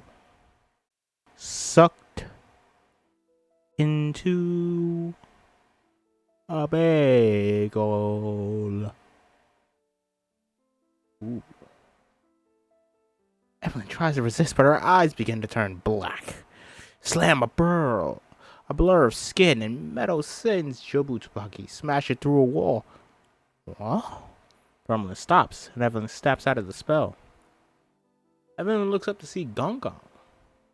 They do a stop at a motorized wheelchair, tricked out with equipment from around the office. It's Alpha Gong Gong. Father? I'm not your father. At least not the one you know. I am. God, you too? Alpha Gong Gong removes his shoe and uses it like smelling salts to wake up Wayman. What are you doing here, sir? We need to go.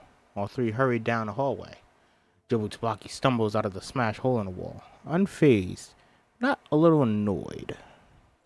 She lifts her head to tune into an unheard frequency. Click. She leaves.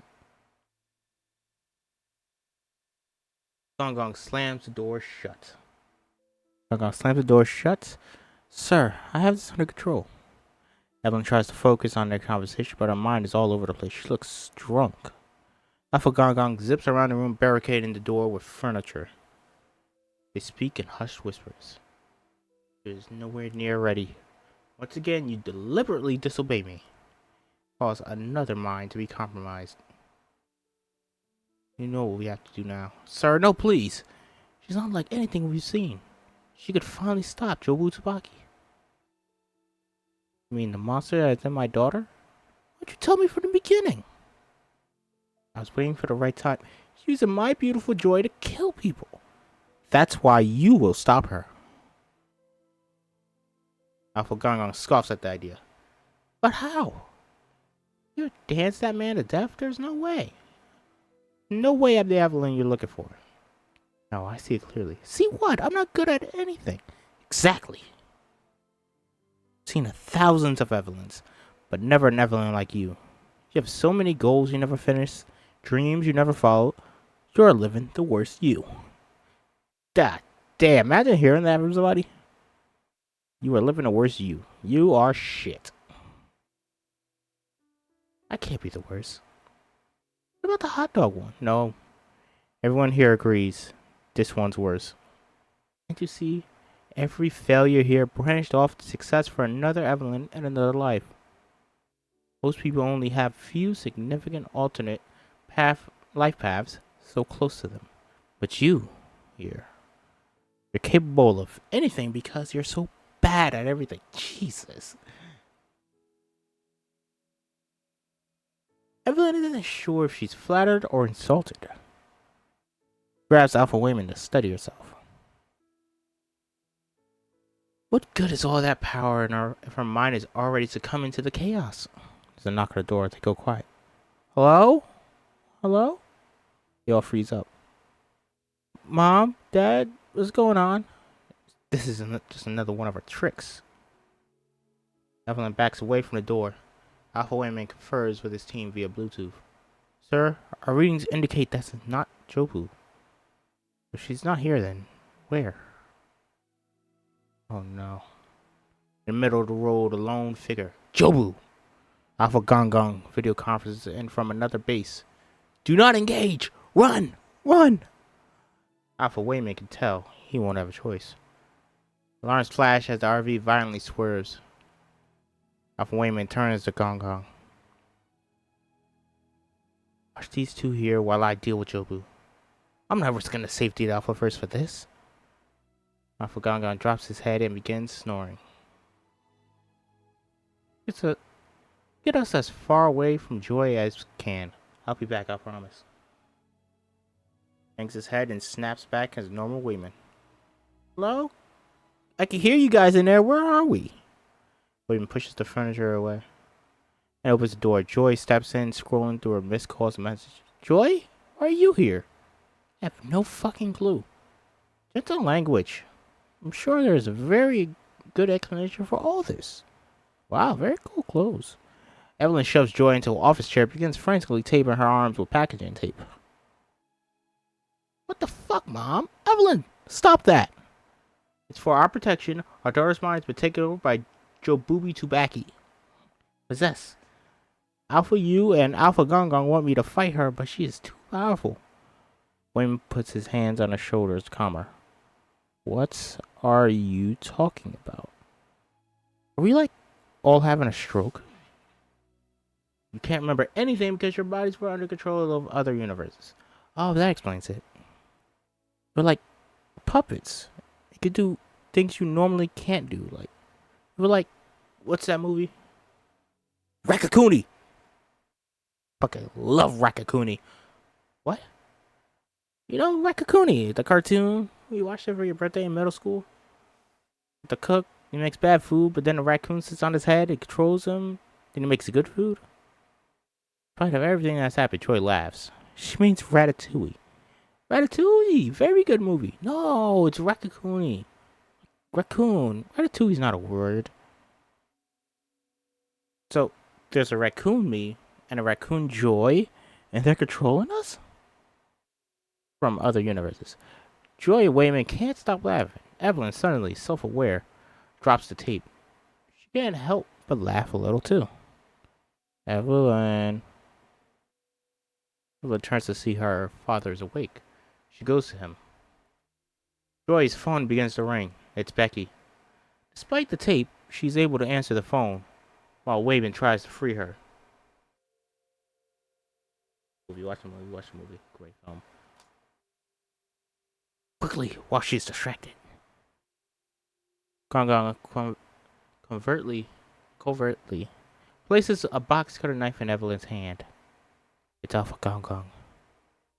Evelyn mouths what? And pushes the knife back. This is just protocol, giving her one last universe to access. Evelyn shakes her head no. How can you defeat her in every universe if you can't even kill her in one? She's your old granddaughter.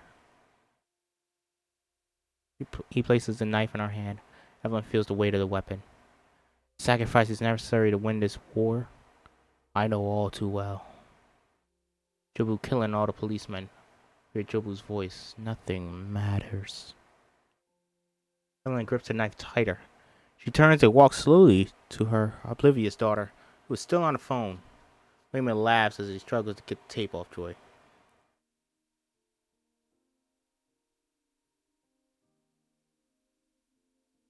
Wait, why are you taped up? It's a long story involving raccoons, apparently. Gong Gong watches as Evelyn gets closer. Mom? Evelyn raises a knife. Gong Gong nods in anticipation. Evelyn cuts the tape, releasing joy. Hey, why'd you take the fun out of everything? I almost had it. Evelyn looks at Joy, knowing she made the right decision. Then you hear a click from behind. We turn to see Gong Gong has a gun in his hands. Evelyn immediately stands up to block her daughter. You're already under her spell. Gong Gong speaks English? Everyone stay calm. I keep saying Gong Gong, now I say Kong. Whoops, sorry. Everyone stay calm. I think it's time for a family discussion. I can't let you kill her. Shit, Gong Gong's lost it. Evelyn begins to breathe heavily. Her head is reeling as she experiences leaks from the other universes. Can't you see what's happening to your mind? My universe?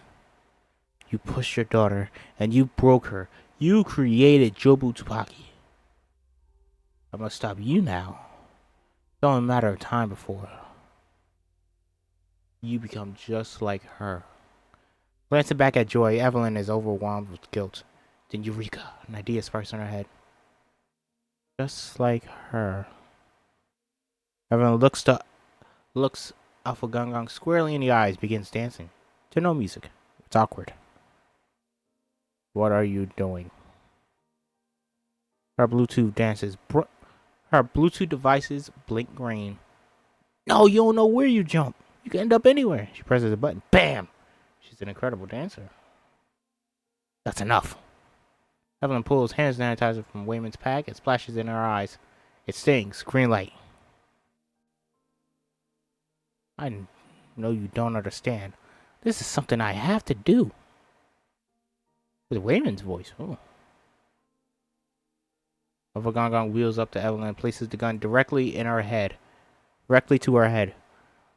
His eyes begin to water. Don't make me do this, Evelyn. Evelyn pulls a wad of $20 bills out and rips them in half. Green. She could barely stand. She doesn't do that. Maybe if I become like her, I could save my daughter. We hear the sounds of another universe.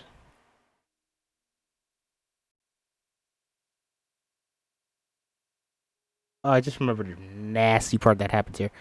What does she do? She does the hand sanitizer. I don't know. She definitely doesn't do the wad of $20 bills. Hear sounds of the other universes in her head. On Wayman's buzzing phone, the map blinks red, critical. Alpha Gong Gong's face is now streaked with tears. Snot runs out of his nose. I cannot lose another loved one to the darkness. Evelyn looks back at Joy. He won't. This is the part that's disgusting. You won't. She swipes a piece of snot from Alpha Gong Gong's face and brings it towards her lips. Everyone gags. Green. Evelyn falls down against the desk behind her. She looks around confused. Where'd she jump? General universe. In the same spot, Evelyn wears custodian's outfit and holds a duster. Hold on. Okay. A button underneath the desk blinks red. A secret bookshelf door swings open, revealing a panic room. The district manager comes out sweaty and red, followed by his dominatrix. Clean up in there. It's gonna need extra work today. That is a cameo by Daniel Schnart. It's great. It's fucking hilarious. It's not even a cameo because he appears later in the film as well. So, technically not a cameo.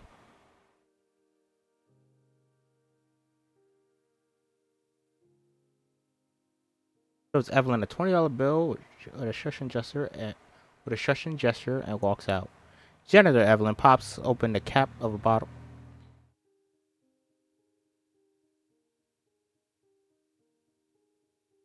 Janitor Evelyn pops open a cap of a bottle of fancy whiskey, hawks a loogie into it. She smiles.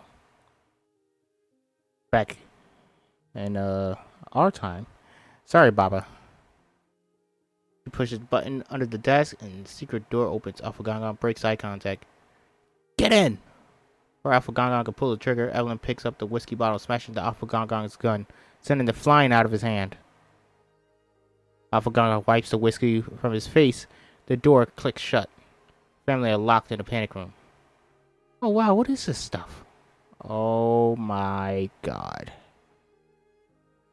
Alpha Gong disengages from his connection. Send every jumper with a counterpart in the area now. The Alpha Jumper is connecting to their jumping stations. Amongst them, Debbie the Dog Bomb's counterpart closes her eyes. Debbie the Dog Bomb is outside walking her dog. Her head goes limp. She turns and makes her way through the crowd of evacuees. See a handful of others walking towards the building. Others, security guards, random civilians. Family is in a small, dimly lit panic room, filled with a handful of kinky toys. A limp bag of cocaine and some wrinkly porno mags, and an Xbox. What the hell is going on with Gong Gong? Is this like a tax thing? Amy tries to get Evelyn to drink water. She's a mess. My Joy, I know you have feelings. Feelings that make you so sad, that make you just want to give up. It's not your fault. Joy leans in. Something is ringing true. It's her. She has your soul in your hands. She has your soul in her hands. I think the only way I can defeat her is to become like her. I'm a bit lost. Evelyn Wang of the 4659th TheWriTra have been summoned by the First Order of the Alphaverse. They all look at one another. Ragtag group of Alpha Jumpers stand in the room, ready to fight. They put a Bluetooth jumping devices at the front. Is Alpha Gong Gong. You're in direct violation of the First Jumping Tribunal Codes of Ethics. By endangering your mind, you've endangered us all. Surrender and hand over your daughter, or we'll be forced to remove you from this universe. Wayman looks over at Evelyn, who is staring at her. Staring up at the ceiling. Not fully here. He shakes her. Come back! Come back! Get to a POV of her hands, holding someone's hand, touching a hot stove, grabbing popcorn at the premiere. Wiggling because they're hot dogs. I'm here, but I could still feel everything else. More and more. Like a million nerve endings. Growing further and further. And the Alpha Jumpers now wear gas masks. One pulls a pen from a tear gas can and tosses it into ceiling vents. Alpha Gong Gong nods approvingly, rolls out of the room. Gas begins seeping through the vents. Sweetheart, I don't know what you're doing, but I think you're pushing things too far. She grabs the phone from Wayman. Warning is flashing. She zooms out to reveal many more untouched universes as gas filters all around them. Evelyn stumbles to her feet and grabs a motorized feather toy. She begins vibrating. Or not far enough. Joy cringes as her mom sticks the feather into her nose. Where the hell that's been? Ooh. Bluetooth devices flash green. All of the gas mask Alpha Jumpers begin doing random stupid things. One guy rips a chunk of hair out. Older lady sits on a photocopier with bare ass. It's a guy in the film. One is singing Ave Maria. It's an orgy of stupid. Also, this came out a month after Batman, so it's fucking hilarious that they were singing Ave Maria. Green devices flash across the room. Evelyn presses the button and she downloads divergent memories from the Operaverse. Evelyn, as a child, runs with sticks. She trips. Her father sings to her as a child, out bandages over her eyes. Evelyn stands on stage alone, wearing sunglasses in front of a huge audience. A single note from the string section. In unison, both Evelyns inhale a large lungful of oxygen. As a blind opera singer sings her sustained note, Evelyn unlocks and swings open a closet door in slow motion. Gas billows. With her eyes closed and her breath held, she dodges several blows from enemy jumpers. She grabs hold of two of the Alpha Jumpers' masks and rips them off. They gasp for air. She throws the gas masks into the panic room for her family.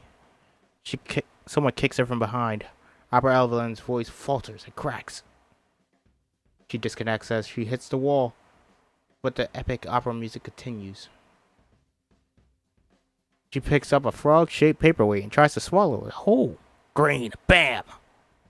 A virgin memories flash. Evelyn, a gymnast, falls off high bars. Crack! Wearing an ankle cast, she watches someone else win at the Olympics on TV. Evelyn in uniform spins a sign that says pizza, pizza. Pizza, pizza. She's really good, but also kind of sad. Someone stops to take a selfie with her.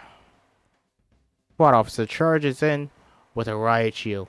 Evelyn deftly dodges him, steals the shield, and swirls it like a magnificent sign spinner. Blocking bullets and miscellaneous sharp objects, the gas blows away from her, sending paperwork flying through the air. She slams the shield to the left, bam, and to the right, bam, knocking more foes over, smashing their Bluetooth devices. While Waveman and Joy emerge from the panic room, pull off the gas masks, and watch Evelyn do the impossible. Evelyn smashes the sign into one final jumper. The shield shatters from impact. Holy shit. Oh, Evelyn! Is he dead? Just come on. No, when she kicks him, he's breathing. He's like, say you're not dead. The family hurries through the doors, keeping their head down as they head past a break room area amongst the cubicles. Something shrieks, then slams into Evelyn, knocking her back into the adjacent break area. Alicia yanks the creature back, and Debbie catches her dog just as they strike a menacing pose. Debbie begins swinging her weapon like a ball and chain. Her weapon is the dog. Pomeranian. Thank you, Scott, for telling me. Evelyn swings open the fridge, looking for a jumping pad. She grabs a 2-liter of orange soda and leaps out of the way just as the French bulldog slams into the door. Pomeranian. Traps the dog inside. Evelyn runs for the exit, sticks the bottle in her mouth, squeezes it violently, chugging all the soda in 2 seconds. The Frenchie flies at her face. Green, bam! Chef Universe, Benihana's. Evelyn is a hibachi chef with incredible spatula skills. I just went to hibachi for the first time recently. Very good, very nice. Oh, great. And back.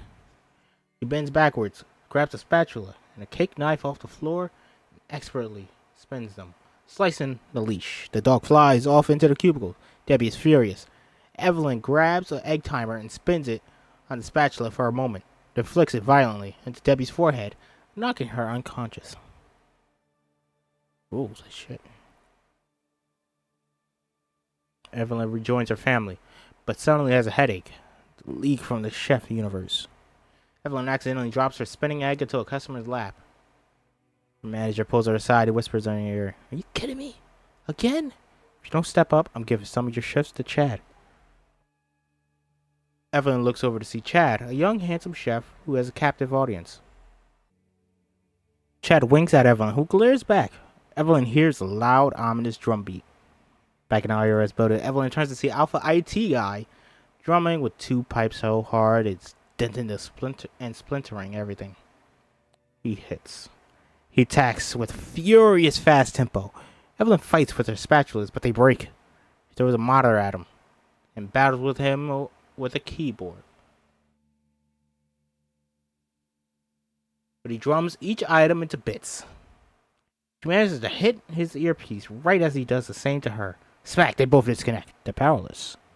Evelyn looks to adjacent cubicle, spots an order of the mud trophy. For the first time, we realize how much it looks like a butt plug. Zip! The IT guy has undone his pants. Oh my. It's gotta happen. He gonna try it. He pulls aside his underwear and leaps for the trophy. He's going to use a butt plug trophy as a jumping pad. See how insane this script is? I absolutely love it. It's pretty much the same as the movie. Fucking phenomenal. Imagine pitching this film. I wonder what their pitch was. And how the fuck they got Michelle Yeoh. I know how they got Quan. It's fantastic. How the fuck did they get Michelle Yeoh? Imagine going up to Michelle Yeoh and telling her about this script. Explaining this scene to her. She's like, what the fuck? These guys are insane. I love it. Evelyn kicks away the trophy just in time. They fight over the trophy, grappling each other onto the ground as the trophy tumbles across the floor. Footsteps, a scream. Alpha's security guard comes flying over both their heads with no pants. Hands on his ankles. His butt lands on the trophy. Oh no. His earpiece clicks green. This is the funniest movie of the entire... funny... I'm sorry, I'm stupid. This was the funniest moment of the entire movie.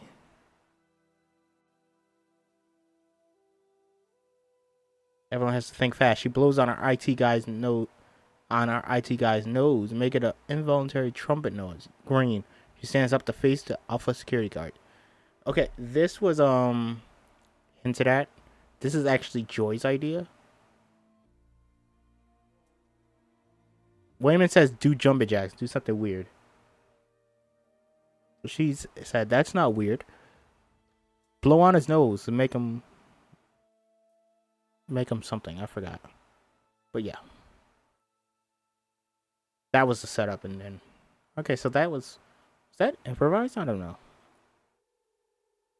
He attacks with a furious series of Shaolin-style moves. Battles him until he hears another scream. Turns him, and the IT guy is now even bigger trophy protruding from his butt. Auditor of the Year! Oh my. They furiously attack. She cannot keep up. She manages to pull out both their butt props and finally knocks them unconscious. Ugh. You know, without proper training, those things up the butt, that's gonna cause some serious problems. I digress. Evelyn breathes a sigh of relief. Wayman makes a grossed out face. She self-consciously throws the props to the floor. Ew. The movie star universe. The movie premiere audience applauds. Evelyn sees Alpha Gong on the screen. What? A wheelchair slams into Evelyn. Alpha Gong grabs across the floor, then pins her against the column with the pegs of his chair. Her arms and hands are trapped. She can't move anything except her pinkies. He holds a grenade. He pulls the pin. He's going to kill himself and take her down with him. Evelyn helplessly squirms her pinkies. The wounded Alpha Jumpers return to watch their leader suicide bomb the threat. Wayman and Joy watch from the doorway, horrified. I'm sorry, Evelyn. Evelyn's Bluetooth turns green.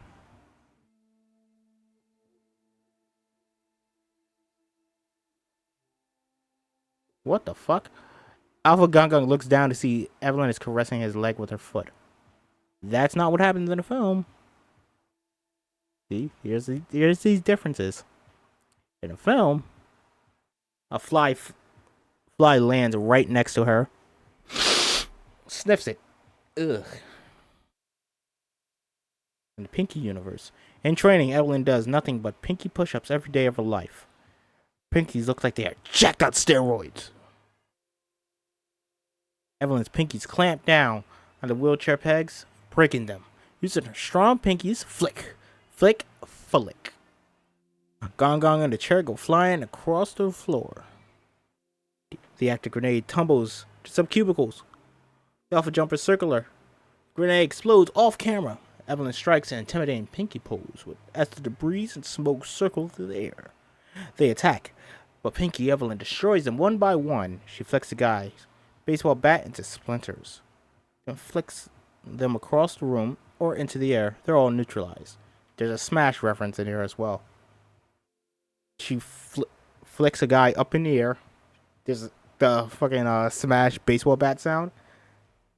It's fucking great. I noticed it to be like, that's a fucking smash. I love it. Women enjoy run over. Women enjoy run over. Oh shit. Is Gong Gong like dead? Gong Gong is snoring.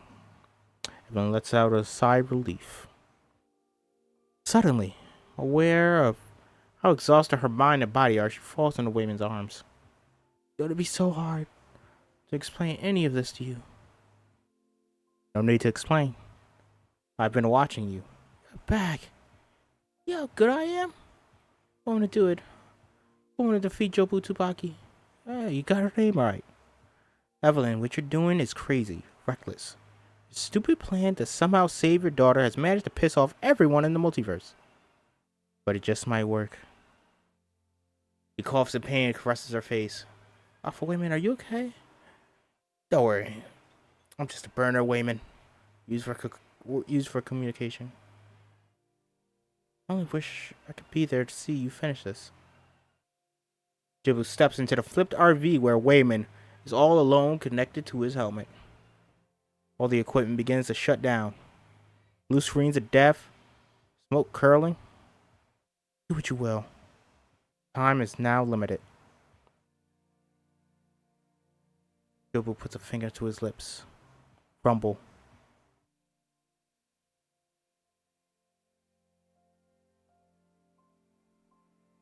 Calmness falls over Alpha Wayman. Be careful out there, Evelyn. Do not let the chaos destroy your beliefs. They are all you have. I'm grateful that Chance was kind enough to give us these last few moments together. He goes in to kiss her. Evelyn's body tenses up. They're about to kiss. His lips quiver. His breath trembles. His eyes roll back. His head goes limp. Alpha Wayman? She holds him tight. Wayman lifts his head in a daze. What happened? Was that Raccoon Wayman again? Raccoon Wayman is dead. Evelyn pulls away. Jobu returns, enthusiastically applauding. Evelyn stumbles to her feet. So that's Raccoon Joy? Am I kidding it? You killed him. But now I'm going to stop you, Jobu. Now that I'm reaching my full potential.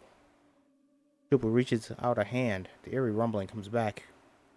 Still can't see what's happening. Evelyn raises her fist defiantly.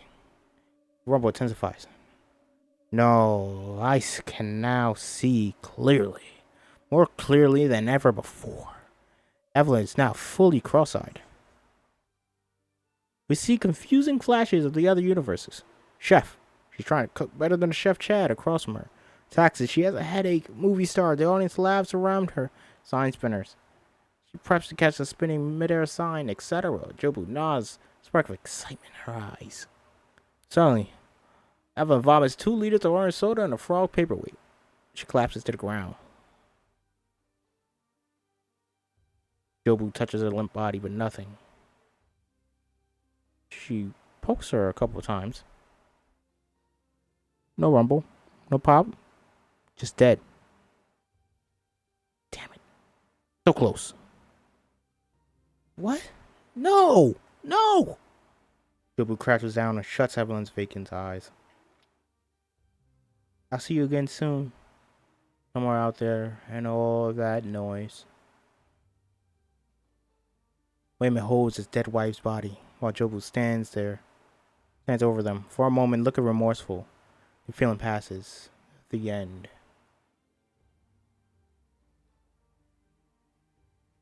It's a funny thing. I was watching this the third time. Actually, no. First time I watched this, nobody got up. The second time I watched this, watched with my friend Matt, I saw a few people get up at this point. I was like, you guys really think that's the end? Third time I watched it, I was with Matt and Jamie. I got up at this part. I was like, all right, movie's over. That was good, right? Let's go. Then it comes back on. Jamie was so confused. It was funny.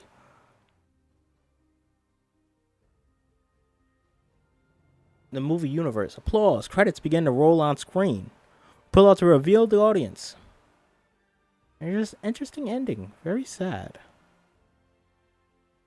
Evelyn turns in her seat to see Wayman is next to her.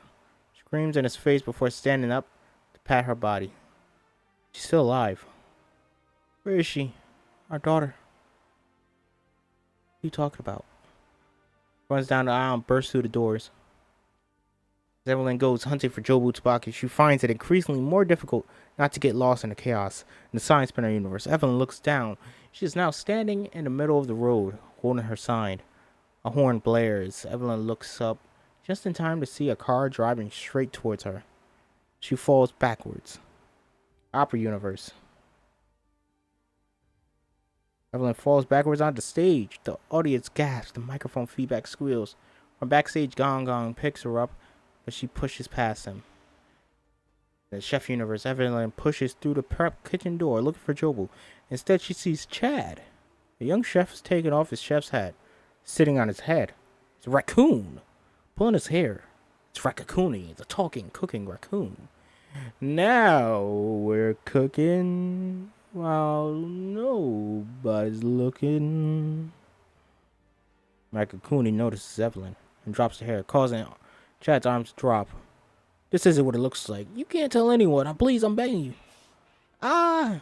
Rakakuni grabs Chad's hair and puppets him to try to stop her from leaving. She panics and shuts the door again.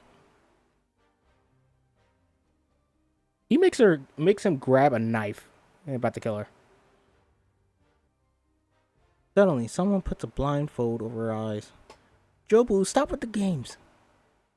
Deidre, I thought maybe we could have a special night.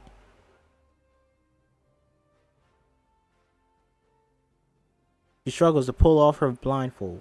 She has hot dog hands, candles everywhere, romantic music plays. Deidre begins slapping her thighs with her hot dog hands and circles Evelyn. Evelyn recognizes the beginning of the love ritual from the musical on TV. Evelyn pushes Deidre over and runs out the door. In the movie star universe, Evelyn is guided out by a very concerned Wayman. She closes her eyes to block out the confusion.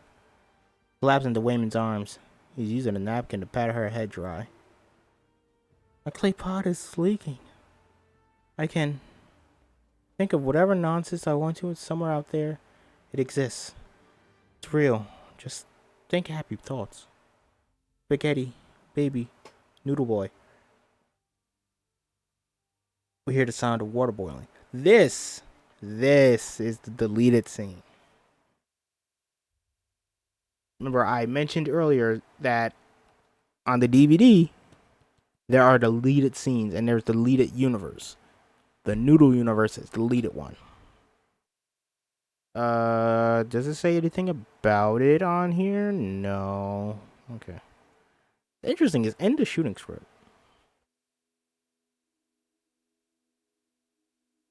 And it's very interesting that it's in the shooting script, considering there's no actors. It's literally just macaroni and noodles. Evelyn is a long strand of spaghetti in a pot full of spaghetti. One little macaroni approaches her. He'll be voiced by a small child.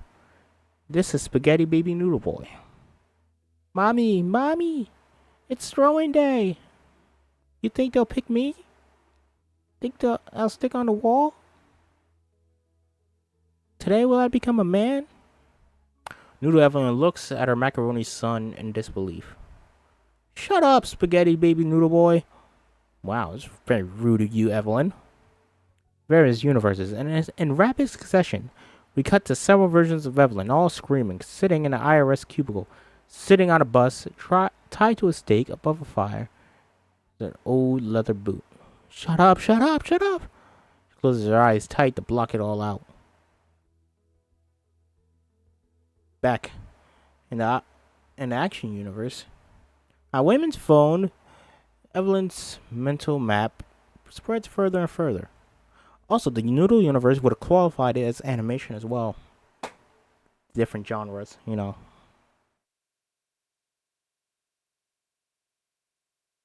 So, we got drama, comedy, action, kind of animation.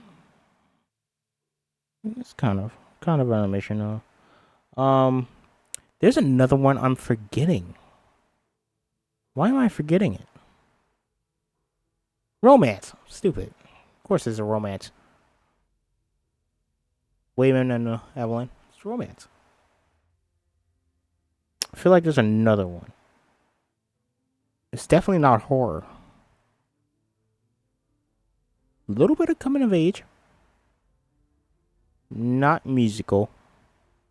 Because they don't sing at all. Most was Rakakuni. Evelyn doing opera. That's it. I don't think there's any other ones. But look at all those fucking genres I just listed, though.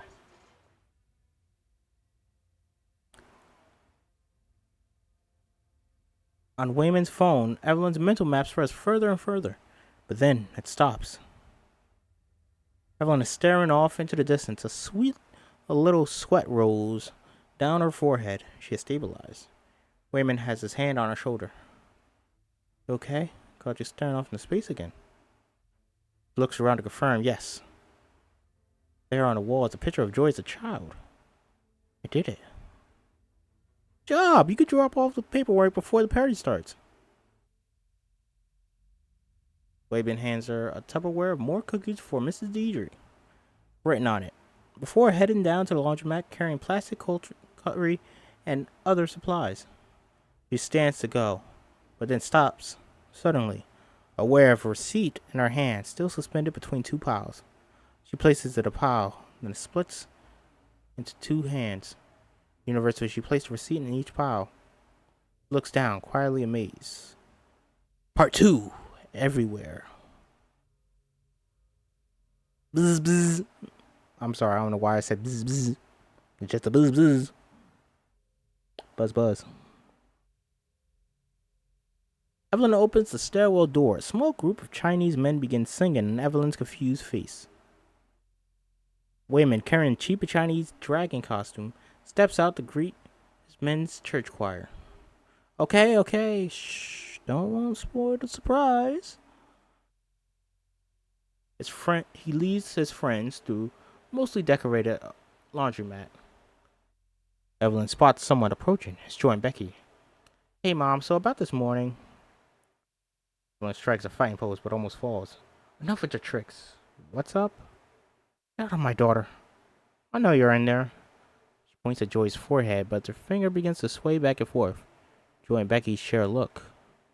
Mom, are you already drunk?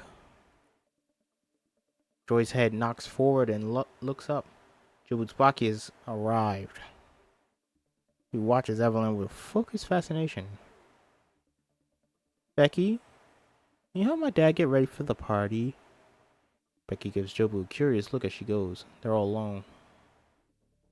You see it all, don't you? Jobu slowly steps forward, forcing Evelyn to step back into forest. In various universes, Evelyn and Joy are now in the forest. Evelyn nods. Continues to back up cautiously. You can. She turns a branch into a katana. See how everything is just a random rearrangement of particles in a vibrating superposition. In the jailhouse, Jobu's the cop. Evelyn's the escaped inmate. They slowly move their way past jail cells, eyes locked onto one another. I don't know what you just said, but I can do this. Evelyn grabs a mop from a bucket, swinging it over her head. Viking Evelyn is now wielding an axe against Jobu's katana. That's not in the film. There's no Viking. You see how everything we do. She plunges the katana into her own stomach. No blood. Instead, candy spills out. They're now Jobu-shaped and Evelyn-shaped pinatas hanging from trees being hit by unseen children. It just gets washed away in a sea of every other possibility. Evelyn pinata gets hit in the face and attacks his universe. Evelyn reacts as if she got hit in the face. Shake it off pinata tissue paper from her shoulder. You're everywhere. You're like me. That's right. I'm the one you've been looking for. I'm the one who will defeat you. You still think that's what this is all about? Alright, hit me. Evelyn rushes though to punch at Jobu. As they make contact, the deep rumble builds. Only in the apartment they're playing chess. They're on a tandem bike. One is choking the other, then vice versa. Finally, we see one universe where Evelyn hits herself, another where she hits Jobu.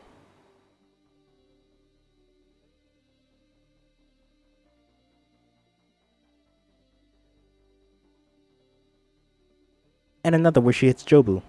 Bam! Jobu falls to the ground. Evelyn winces in pain.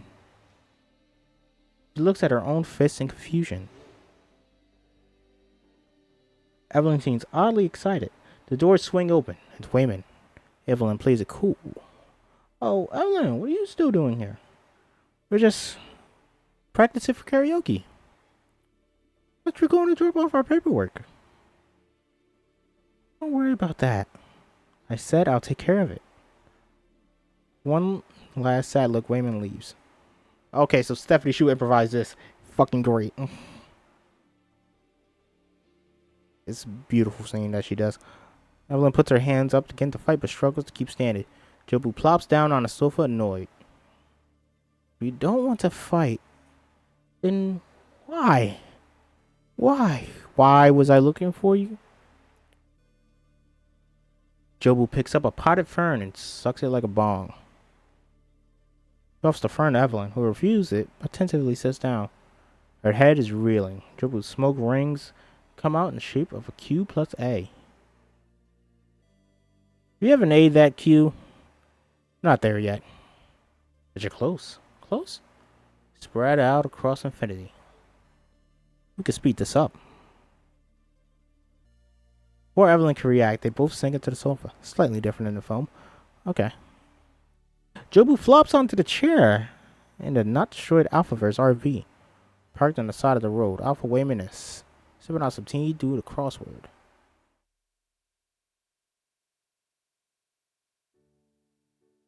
Okay, whoa, this is different. This was not in the film. I gotta watch the deleted scenes again. I don't remember it too well. I think this is in the deleted scenes. I'm not too sure. But you could see why they didn't put this in, because they didn't want Wayman to look like he was working with her. Oh, hi, Jobu. Did you just take over Joy's body again? Yeah, I'm trying to give this Evelyn the whole spiel. You think this might be the one? Jobu shrugs. She picks up a pen and fills out a crossword. An Alpha Wayman's crossword. The lid on the urn that holds Evelyn's ashes opens and closes, begins to talk. That's in the deleted scene. Evelyn's ashes is talking. You get a glimpse of it in the actual film. I think it's like one or two shots of the urn actually moving. Alpha Wayman, you're alive. How? Alpha Wayman picks up Evelyn's urn. Oh, did one of the Alpha Waymans tell you to murder Joy because she's some evil monster? Sorry about that. I used to be quite the extremist myself back in the day. Wake up, Alpha Wayman. Remember? She's building a bagel to destroy my world. All of the worlds. Just like she destroyed the Alphaverse. Alpha Wayman and Jobu share a knowing look. Want to know what destroyed the Alphaverse? You did. Well, we all did.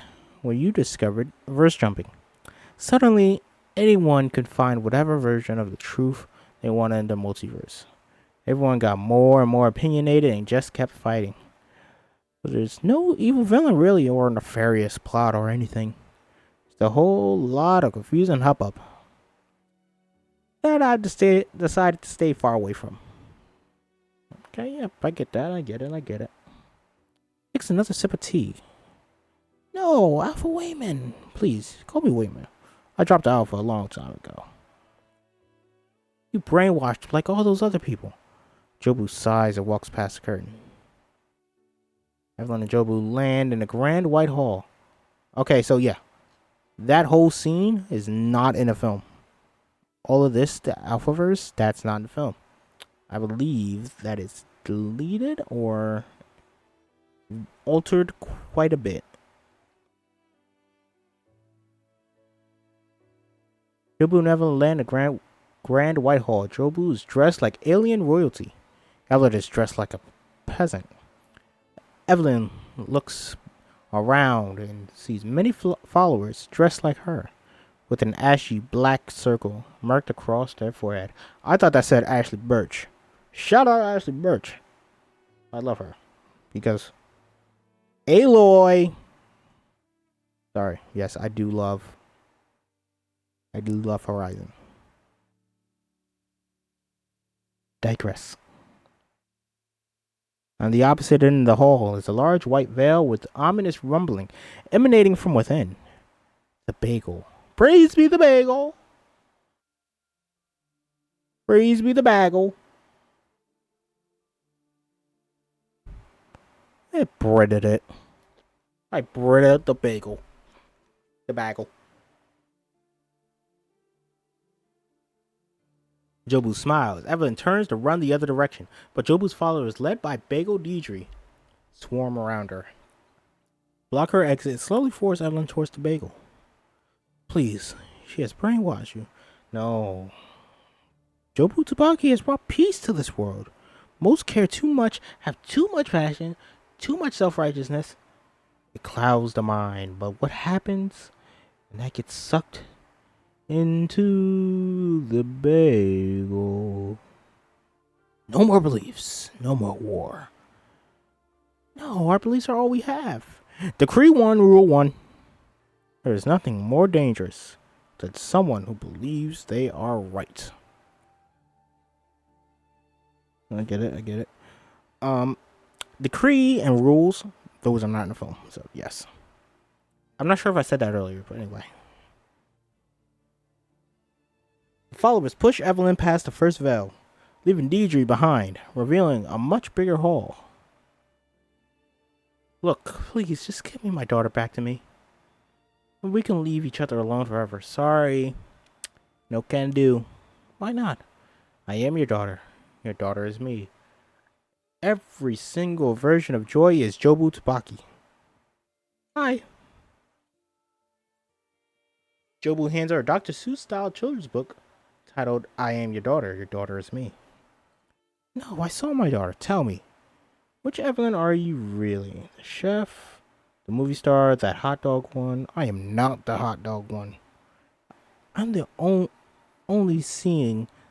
I am only seeing these things because my mind is broken like an old pot. It's not broken. It's being opened. That pot was a prison. You're finally free, like me. I have felt everything your daughter has ever felt. I know the joy and pain of having you as my mother. And you know, I've only done what is right for you. For her. Right? Right?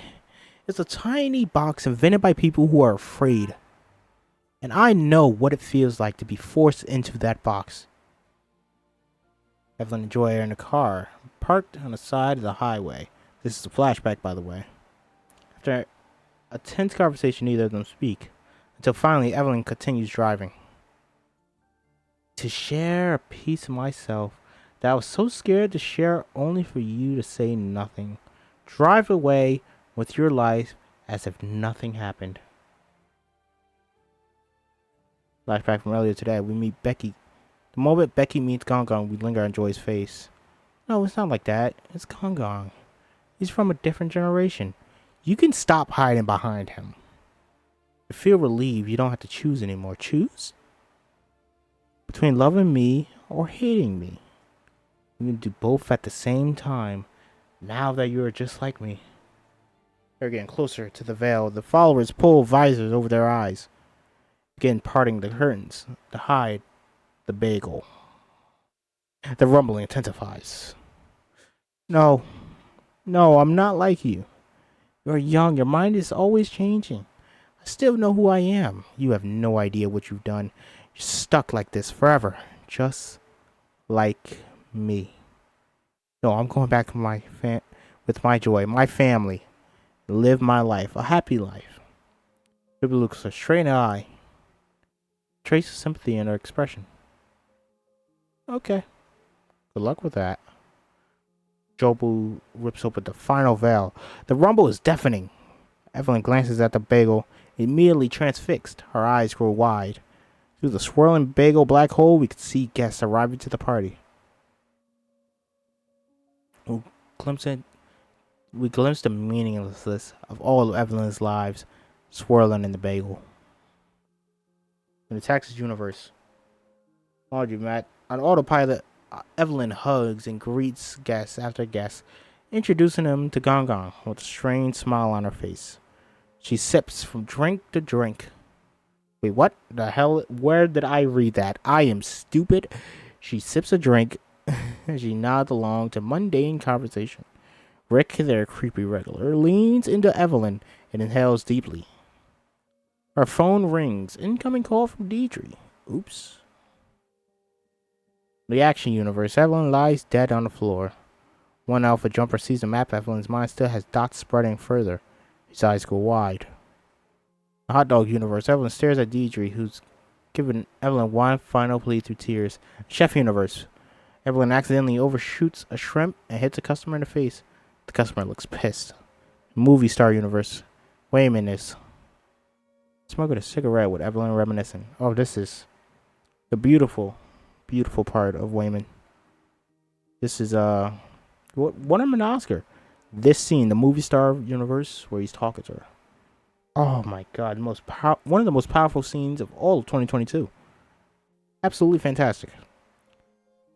Before you are asking about our daughter, it's crazy,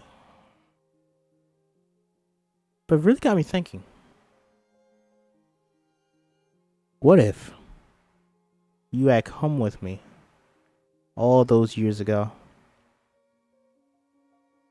In Texas universe, Deidre drones on as Evelyn watches the men's choir sing and drink to Gong Gong's health.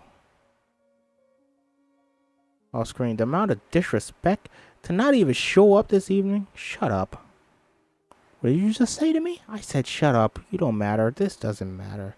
Mrs. Wang, I am through with. Evelyn hangs up. That felt good. Okay, they didn't mention that she called her. She's on the phone. That's what happens. Alright. The customer she hit with the shrimp is now talking to Evelyn's boss. She throws shrimp at her boss. She storms out of the restaurant, casually pulls off Chad's hat, revealing Rakakuni. No, you bitch. Alpha Gong Gong looks from the phone to Evelyn, who gets up. Not dead. His worst nightmare. Evelyn recognizes the receipt on the ground as one of her own. She picks it up and stares at it. In the temple universe, Evelyn's eyes begin to turn black. The Texas universe, Evelyn now holds a microphone as she's about to perform karaoke. Wayman, half dressed as a Chinese dragon, looks on anxiously from the office doorway. Happy New Year. Thank you for coming. Another year. Wow. What do I even say? The action universe. One of the first jumpers approaches Evelyn. She nonchalantly grabs him. We hear the rumbling. The multiverse. The man begins to scream in horrible pain. Pop. He is now a sack of potatoes. Turn Sanders into potatoes. We're too late. Evelyn, please calm down. Evelyn Wayman reaches out to stop her. She shrugs him off. Evelyn stares out into the city traffic with unfocused eyes. Sweet, sweet Wayman. You want to know what would have happened? What if we wake up every day in a tiny apartment over a failing laundromat? Evelyn is talking through her microphone. All our guests are aghast at what she is saying. Another year, we are still keeping our heads high, pretending that we know what we're doing. But really, we're just running around in circles, doing laundry and taxes. She pulls out the divorce papers and hurriedly signs them. No more running in circles. Jobu nods in excitement. She is finally seeing it. The door opens. Deidre is flanked by two policemen. Mr. and Mrs. Wang, you have given me no choice but to authorize the seizure of both your personal and business assets. You have 48 hours to vacate your home. Otherwise, we will have to remove you by force. House began to put locks on laundromat doors. What is happening? Wait, Evelyn, tell her you already dropped off the paperwork. You dropped it off, right? Wayman grabs her by the shoulders. Wayman grabs Evelyn. The rumble begins. Evelyn can't stop it. I can't read this. I think this says we see flashes of her painting his face, spitting on him, dancing with him, throwing divorce papers at him, and even kissing him in the movie star universe against his will. What are you doing? Everything. Ooh. Evelyn watches as Rakakuni is carried away in a cage by animal control employee. Chad is being held back by other employees. You're not going to sticks, spaghetti baby noodle boy. You're a different kind of pasta with the hole. Nobody else has a hole. Spaghetti baby noodle boy goes limp in the pot. Spaghetti baby noodle boy. Wayman pushes Evelyn off and backs away horrified. Back in the hot dog universe, Deidre is packing a bag. Back in the hot dog universe, Deidre is packing a bag. She's incredibly difficult to pack with floppy fingers. In the temple universe, Jobu pushes Evelyn closer and closer to the bagel. Evelyn begins to nod. All of this time, I wasn't looking for someone who could feed me. I was looking for someone who could see what I see, feel what I feel. Ignoring everyone else, Evelyn pokes at the paint stain on the ceiling with her baseball bat. Evelyn turns and walks right up to Deidre. Carrying a bat, the police palm their weapons. She walks up to the laundromat windows, places a hand against the glass. And that someone is you. I've always hated this place anyways. Evelyn smashes the front window of her laundromat. Opera universe. Evelyn is singing, "Come on, Barbie, let's go, Barbie," over and over again, causing feedback into the mic. Audience heads for the exits. Not a single moment will go by in your mind without every other universe screaming for your attention. Spaghetti baby noodle boy is sinking to the dark bottom of the pot alone. What I would give a hole for no... Why would God give me a hole for no reason? That's what I'm saying. Why I got a hole for no reason? I won't say which one. My mouth. What if it was just sealed shut? Anyway. The Texas universe. Evelyn throws the karaoke machine out the window as she's restrained by one of the policemen. Her hands are zip tied behind her back. The action universe. Rumbling stops with a deafening pop. Silence. When gas. Evelyn looks down to see she has stabbed Wayman in the side with a shard of glass. Blood begins to pour from his side and her hand. Never fully there. A lifetime of fractured moments, contradictions, and confusion. On Wayman's phone, bright red warning flashes and red dots are everywhere. Alpha Gong Gong commands the Alpha Jumpers to aim their weapons at her. They tremble with uncertainty. Temple universe. The black swirling bagel begins to overtake the entire screen. Evelyn's eyes are fully black. Here, with only a few specks of time where anything actually makes sense. Just hilarious accidents. Evelyn is center frame, rapidly shuffling through universes. Her stoic expression remains the same. Transformation is complete. She's finally everywhere. All at once. Music fades. She closes her eyes. She finally understands Shobu. She slumps to the ground. She becomes a rock. A literal rock. And this is where people were saying, holy fuck, I cried at a goddamn rock. It's actually quite fucking amazing. Empty fields, 2 rocks. The wind blows through the dirt. Silent, serene, almost eerily so. Beats. The beats. Oh, good, you're here too. Where are we? One of the universes where the conditions weren't right for life to form. Most of them are like this, anyway. Most of them are like this, actually. It's nice. Yeah, you can just sit here and everything feels really far away.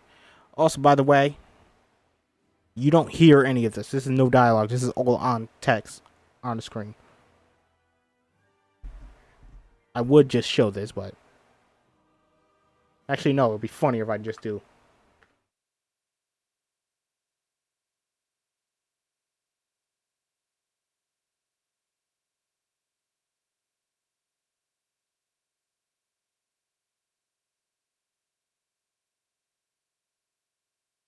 Just be a rock.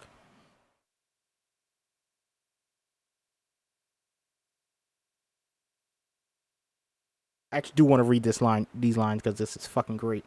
God, please, we're all stupid. Small, stupid little humans. It's like our whole deal. For most of our history, we knew the Earth was the center of the universe. We killed and tortured people for saying otherwise. Sunsets revealing a dense sky of stars. Then we find out the Earth is revolving around a sun, which is just one sun out of a trillion suns. Now look at us. Trying to deal with the fact that out of all that exists in one universe out of who knows how many, every new discovery is just a reminder we're all small and stupid. Who knows what great new discovery is coming next to make us feel like even smaller pieces of shit. Language? Seriously? Joking. That was a joke. Ha ha ha ha ha ha ha ha ha ha ha. A big fucking joke. Fuck. They both laugh, making each other laugh more just because they are both laughing, and Jobu stops. Fuck. What's wrong?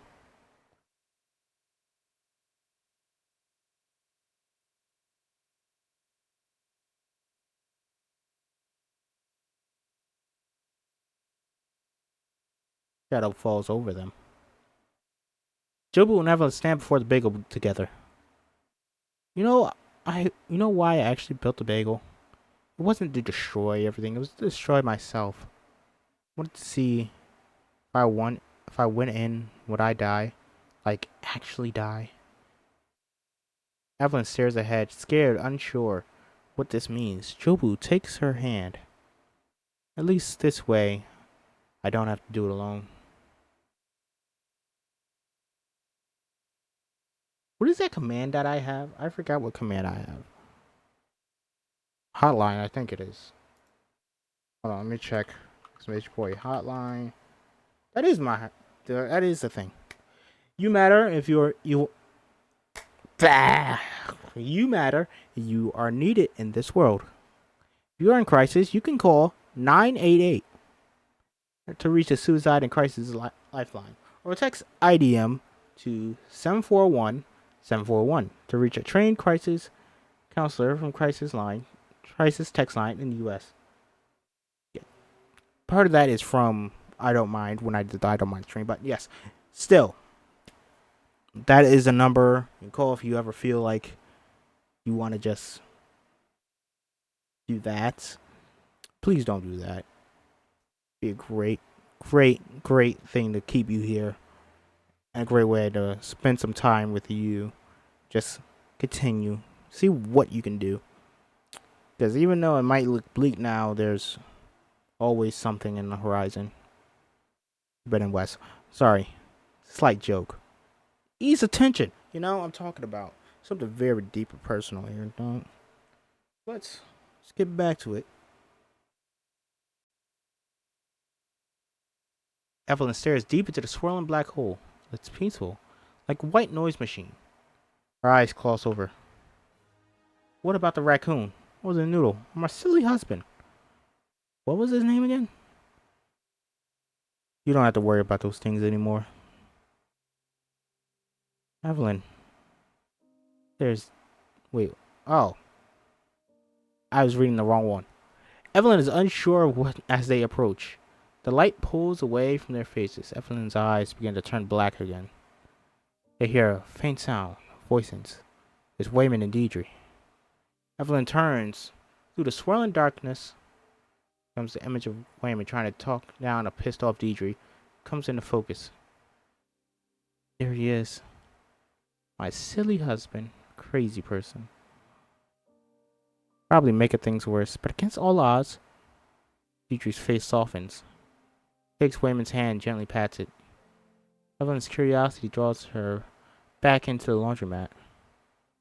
Back in the Texas universe. Evelyn watches in shock as Wayman walks back to her. Everything is going to be okay. She looks back to see Jobu in front of the bagel. Evelyn. Bagel! That was a great one. Bagel. I love that. Evelyn, ignore it. Come back. Raymond reaches over and holds Evelyn's face in his hands. Going to give us another week. One last meeting. One of the officers cuts her zip ties. Evelyn looks over at Deidre and pulling the lock off the door. Deidre shakes her head, equally shocked she is letting her off. How? That's impossible. Statistical inevitability. Nothing special. I don't know. I just talked to her. Evelyn looks over at Deidre. She gives Wayman one last knowing nod for stepping outside with a cigarette. That's it? Wayman shrugs, again sweeping the glass with the broom. Evelyn hears a voice from another universe. Take a week, don't you? Gets up, she suddenly has a lit cigarette in her hand. Hold on. Okay, so... Alright. Never mind. I was thinking. Alright, never mind. I was thinking that they changed this, but oh well. When we first fell in love, all those years ago, your father would say I was too sweet for my own good. Maybe he was right. Evelyn sees through her cloud of cigarette smoke.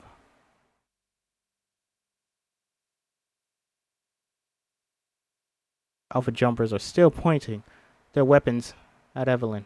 Wayman stumbles between them, holding its bloody wound. And this is the scene, ladies and gentlemen.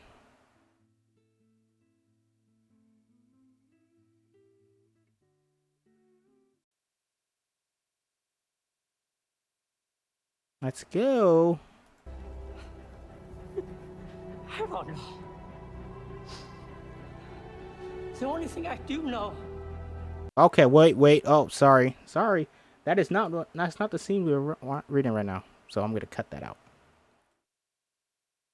All right. Please, can we stop fighting? Alpha Gong shakes his head at these naive words. You tell me. It's a cruel world and we're all just running around in circles. I know that. I've been on this earth just as many days as you.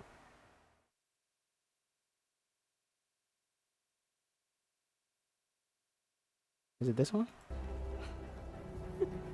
I don't know. It's the only thing I do know. Okay, never mind. Alright. Sorry. I know you're all fighting because you're scared and confused. Evelyn takes a small step back. The Alpha Jumpers begin to regain their positionings.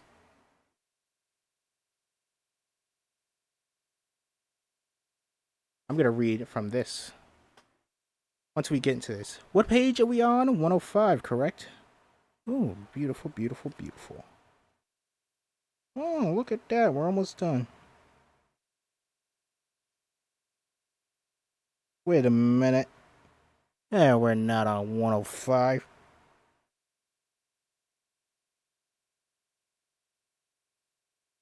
Hey. You got an extra page in here. This is on 104. I don't know. You can't see it. But this is on 104. You mother lovers. I'm confused too. One moment I'm here, next moment I'm there. I still haven't seen any raccoons all day. I don't know what the heck is going on, but somehow it feels like this is my fault. I don't know. The only thing I do know. Oh, wait. Oh, sorry. That's the scene.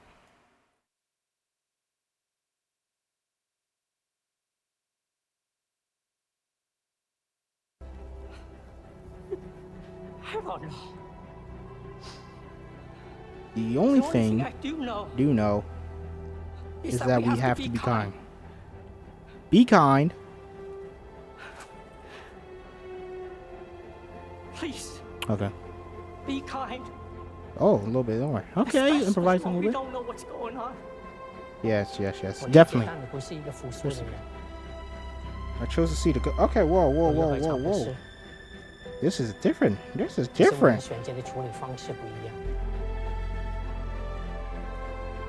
Whoa, this is different. Hold on. Hey, Evelyn. Bagel.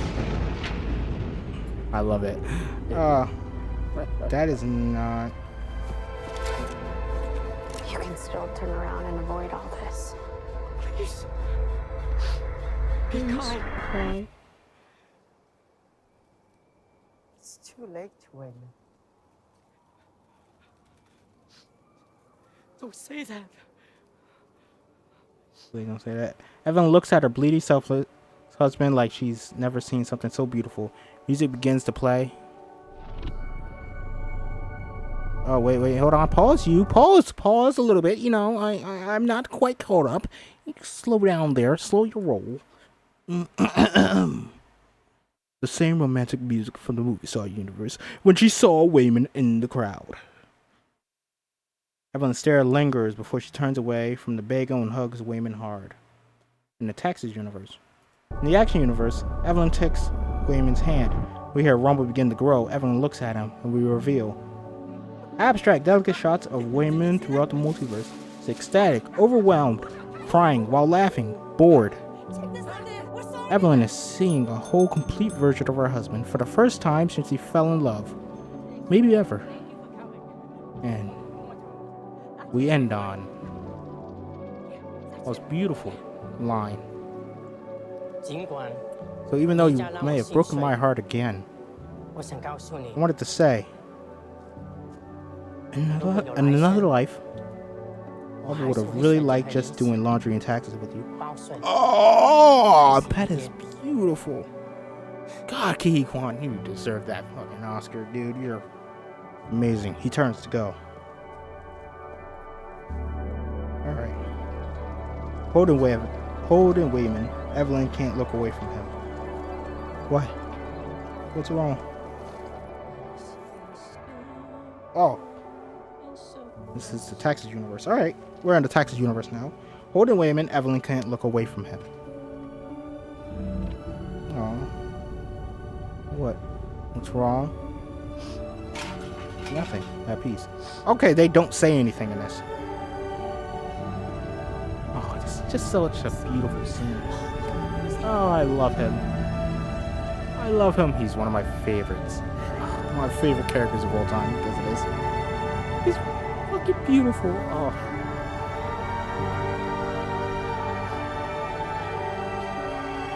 We're near the end, guys. An absolute beautiful scene. Highly recommend watching Everything Everywhere All at Once. Check it out. Oh, this scene is just one in many, many phenomenal scenes. Whoa. It says we're here. Let's watch his Oscar. And the Oscar goes to... Why is it 360p? Are you kidding me? 360p. He, Quan, made his big screen debut in Indiana Jones and the Temple of Doom and played Data in The Goonies. He holds a film degree from the USC School of Cinematic Arts and has worked as a stunt coordinator and assistant director. Absolutely beautiful. Well deserved. Him and Brendan Fraser absolutely overcome with emotion for their big wins. Incredible stories, and they finally got to tell. I'm not sure if he says it in his speech. I don't think he does, but I'll explain it after. Let's just watch his speech. Phenomenal. And if I have to cut this out of YouTube, Fuck you, YouTube. Thank you. Thank you. My mom is 84 years old, and she's at home watching. Mom, I just won an Oscar. I'm about to cry. Fuck you. Stop making me cry. Don't make me cry, you know? My journey started on a boat. I spent a year in a refugee camp. And somehow, I ended up here on Hollywood's biggest stage. They say stories like this only happen in the movies. I cannot believe it's happening to me. This is the American dream.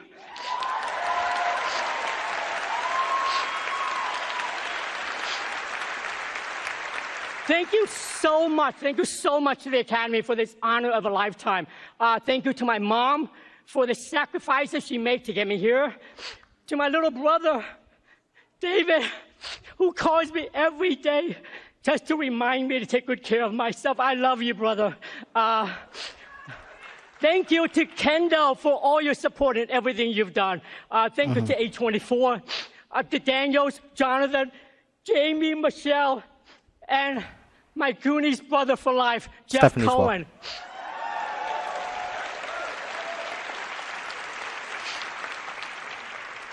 I owe I think he legit just forgot. everything He's to the overcome love the of my emotion. life.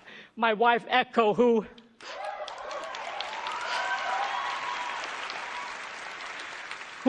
month after month, year after year for 20 years, told me that one day, my time will come. Dreams are something you have to believe in. I almost gave up on mine. To all of you out there, please keep your dreams alive.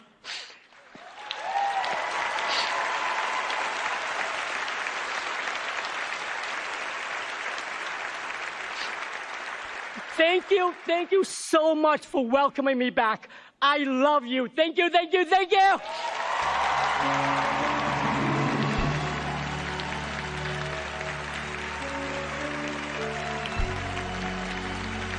Also, Troy Kutzer is there. You know me.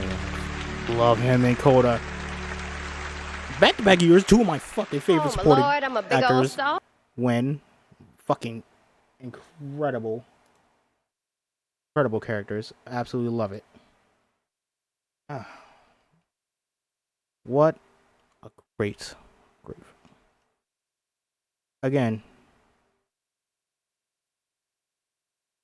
Okay, so they cut this out, or they put it. I think they put it in a different area. They put it in a different part of the movie, so that wasn't in the scene that I showed. Get back to this. When I choose to see the good side of things, I'm not being naive. It's strategic and necessary. It's how I learned to survive through everything. Wayman tries to cheer himself up by dancing and humming while he sweeps. Evelyn sees the untouched Tupperware of cookies with a bow. She looks down at the baseball bat she is holding. There are googly eyes stuck to it. It's smiling back at her. Aw. I know you go through life.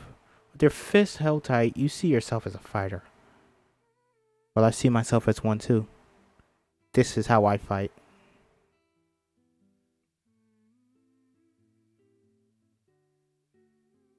Okay, all this that we see in the film, in the scene.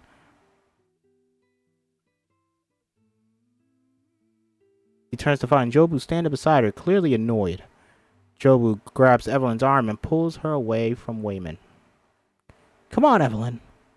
Evelyn pulls away, and they are back in the IRS. Why the hell would you want to be here? Evelyn looks at Wayman. She can't help but smile. I don't know. I get it. You're feeling a good thing. You got your hopes up. I'm here to save you some time. Eventually, that goes away. Come on. Jobu swiftly grabs Evelyn's hands. Hand vagina trick. Rumble.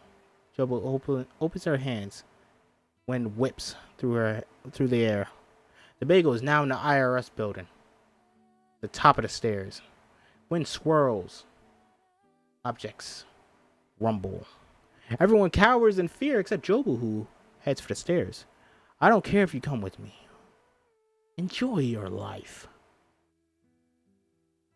Evelyn defiantly steps in between Jobu and the stairs. As Evelyn approaches her, Jobu raises both hands. In the temple universe, Jobu lifts her hands. Hooded figures blow on the horns. Her followers plug into the Thetaverse jumping machines. Oh, that's not in the film. Or is it? And it's very quick and subtle and I didn't notice it. If I didn't notice it, holy shit, that's something new I noticed. That's great. Back in the IRS, Bagel followers led by Deidre march into the room, forming a wall between Evelyn and Jobu. Evelyn attempts to push through the Bagel followers to get to Jobu. Deidre fights back, but Evelyn easily blocks her blows and she puts Deidre into a chokehold. Evelyn, please, no more fighting. Evelyn hesitates. She turns to see Wayman cower in the cubicle. The Bagel followers pin her onto the ground. Jobu easily walks right past her, heads towards the Bagel. Deidre rips a blade from a nearby paper cutter and holds it to Evelyn's neck. What did I tell you about caring too much, Evelyn? Evelyn clenches her fist. She doesn't know how to get out without hurting anyone. She looks up at Deidre, who winds back her blade. About to strike, time slows. In the various universes, back in the taxes, Evelyn steps out of the laundromat, finding Deidre nursing her vape pen. Neither of them talk at first, but Deidre offers Evelyn a drag from her vape. Careful, don't want to make me change my mind again. She gives Evelyn a weary smile. Poor ex-Alan. What did he say to you? He mentioned your situation. I remember when my ex gave me the papers. I drove his Kia Forte through the driver's kitchen. Evelyn looks back at the mess she created. Maybe that's why I've been really hard on you. I see myself in you. Both difficult women. Evelyn looks at Deidre. They're suddenly in the hot dog universe. Evelyn watches as hot dog Deidre walks out the door, holding her suitcases with her toes, not her hands. Flashback. At the dinner party, Deidre is clearly uncomfortable, so Evelyn places her feet on Deidre's. Deidre is playing piano with her toes, but Evelyn walks in. She immediately stops in embarrassment. Evelyn goes in for a hug, but Deidre pushes her away. You know what I say? Old, hysterical, unlovable bitches like us make the world go round. Evelyn slowly walks towards Deidre in a doorway. Lifts her toes to wipe Deidre's tears. I think she just used the hot dog fingers, but yeah. It's incredibly tender. The action universe. Evelyn looks in Deidre's eyes with deep understanding. Deidre's blade is an inch away from her neck. Suddenly the blade stops. Evelyn's foot has caught Deidre's arm. That's not true. The text universe. What? Deidre's taken aback. Back in the action universe, you aren't unlovable. The hell are you talking about? Deidre's blade struggles against Evelyn's foot. There are always something to love. Even in stupid universes where we have hot dogs for fingers, we'd all be very good with our feet. Evelyn disarms Deidre, using nothing but her toes. She then uses her feet to swiftly jujitsu the Bagel followers holding her back. She pulls Deidre in for a hug. Deidre resists. In a universe where we both agree that no one can love you, if we look hard enough, something will prove us wrong. We are wrong. Stop this. Stop this now.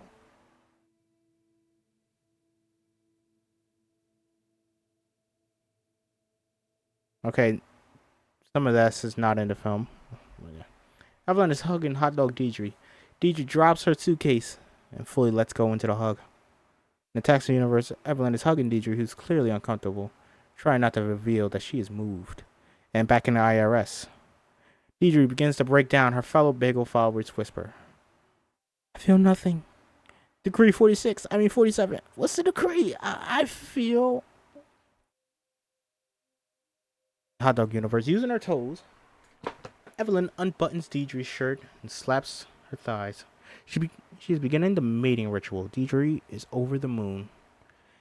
In the action universe, Deidre collapses to the ground, but no tears fall. She pulls out her reverse jumping earpieces.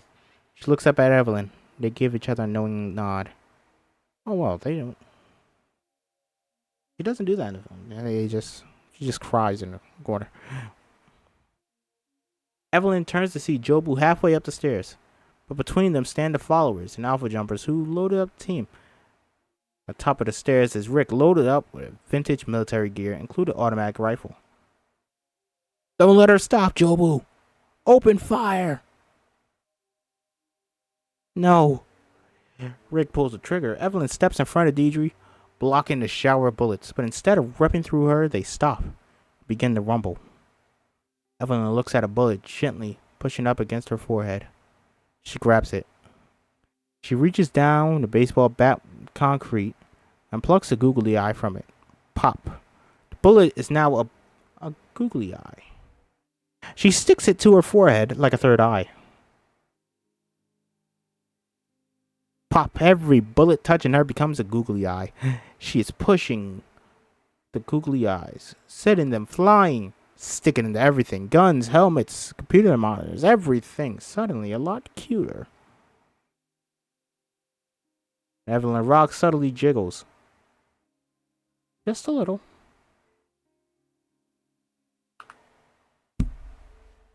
Read! I'm kidding. Read it.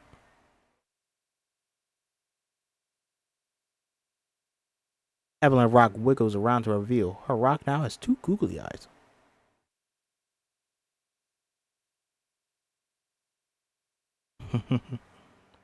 Evelyn, what are you doing? Alpha Gong Gong shouts for everyone to attack. They charge. Evelyn nods. She's understanding her place in the noise. I'm learning to fight like you. Evelyn serenely dodges a kick, ducks under a fist with a broken mug. Used as brass knuckles, she makes a bagel follower and alpha jumper kiss. She turns a grenade into nostalgic perfume spray. In Rick's face, she stretches and cracks someone's back in a good way. It's his neck, but yeah. I can't believe it. An alpha jumper attacks with a pair of scissors. It's the district manager. Evelyn grabs the scissors. Rumble. In the janitor universe, janitor Evelyn grabs the ball gag from the wall. Pop. The scissors are now a ball gag. She pops it in the district manager's mouth. Feel Evelyn is dressed as in a full dominatrix outfit. She bends the district manager over her knee and slaps him on the ass. The slap is so strong that it ripples through his whole body, sending the Bluetooth earpiece flying. With tears in his eyes, he mouths, "Thank you, mommy." Oh, it's fucking hilarious. Evelyn sees Jobu approaching the bagel. Thinking quickly, she grabs the district manager's belt and turns it into a whip. He uses it to wrap around Jobu's ankle, which causes her to stumble down the stairs. Jobu looks up furious. Evelyn steps on Jobu's untied shoelaces, then turns into a charging bagel follower who holds a knife. It's her kung fu master. The movie star universe. On a bustling sidewalk, Evelyn chases Wayman through the crowd. She slams into someone. It's her master. You walk half the road, only to give up. She pulls out the cookie, taunting her. You once said kung fu could be anything, even that cookie. Master, I'm finally ready to chase a different cookie. Evelyn looks back at Wayman disappearing around the corner. She begins to attempt to take the master's cookie. The action universe. Evelyn attempts to pull her master's knife from her hand. She succeeds and turns it to one of Wayman's smiley face cookies. Aww. Then shoves it in her mouth. Okay. Though the master is confused, something seems oddly familiar about this. She's distracted. Evelyn knocks out her earpieces. Shoeless Jobu attempts to escape, but Michelle grabs her coat.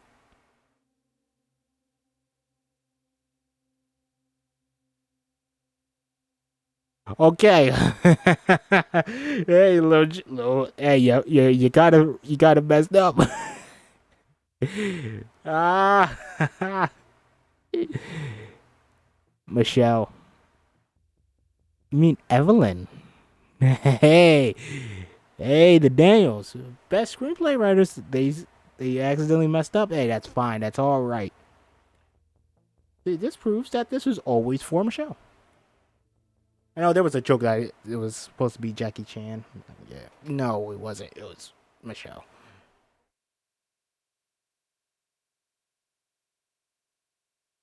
And Jackie Chan called her and said, "Hey, you know they approaching me for the role first."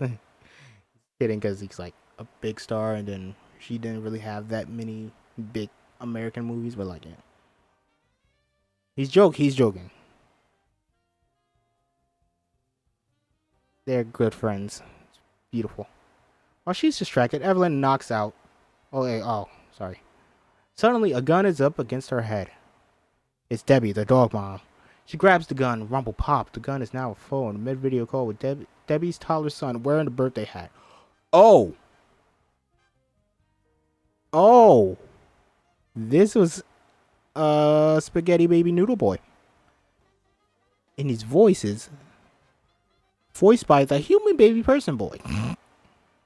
Mom, are you coming? Remember Daddy said I could have both mommies at my party this year. Aww. Debbie the mom is overwhelmed with a moment of clarity. Aww. Now, I was gonna say, could you maybe splice in Everything Everywhere and Marcel the Shell somewhere? You know, put her in it, because the dog mom is played by Jenny Slate. So is Marcel the Shell. You could, in theory. I'm thinking about doing it. I probably won't because I don't have time, but I'm thinking about doing it. Anyway, I digress. Here's back to the deleted universe. A stray spaghetti strand reaches out from the bottom of the fray and down to the depths of the pot to grab her son. What are you doing? Evelyn Spaghetti threads her noodle body through her macaroni son's elbow and lifts him from the bottom. It's throwing day, Spaghetti Baby Noodle Boy. I'll be damned if a baby noodle boy of mine don't stick. Ooh.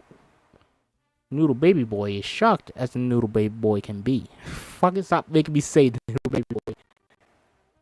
Okay.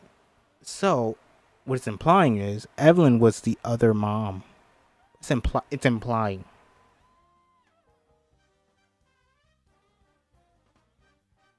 Although, in this universe, no, it wouldn't be. Anyway. That's a great little connection, Spaghetti Baby Noodle Boy and Jenny Slate's character. You know, and she doesn't really get much, you know, besides that the opening where she is talking to her, and then the scene later where she's fighting with the dog. Anyway, it's great to see Jenny Slate. Love her. She's great. Evelyn yanks out Debbie the dog mom's earpieces before gesturing to her to leave. She nods and runs away. Mommy's coming, honey. Aw, beautiful. A hand grabs Evelyn's hair and pulls her to the ground.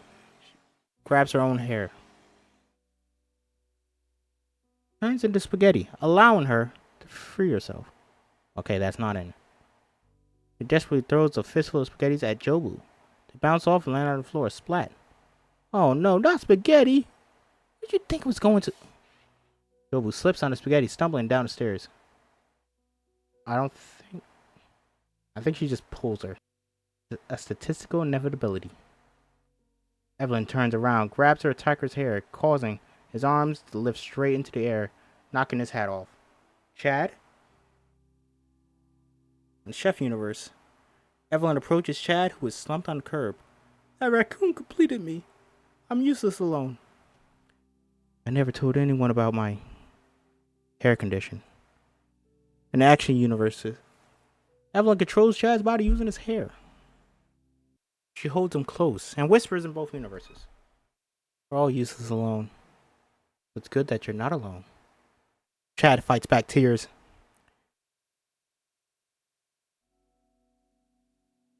Chad fights back tears. The Chef universe, Evelyn hops onto his shoulders and grabs his hair. Together, we can save your silly raccoon. In the action universe, slow motion. Evelyn riding on Chad's shoulders, charges at a wall of followers and alphas. Wayman looks on in awe. Alpha Gong Gong face hardens with anger. We reveal the aftermath. The alpha jumpers and bagel followers strewn across the floor in various stages of emotional release. One lady is holding the puppy laughing. Someone else is trying to hide the fact they're orgasming. Michelle, again.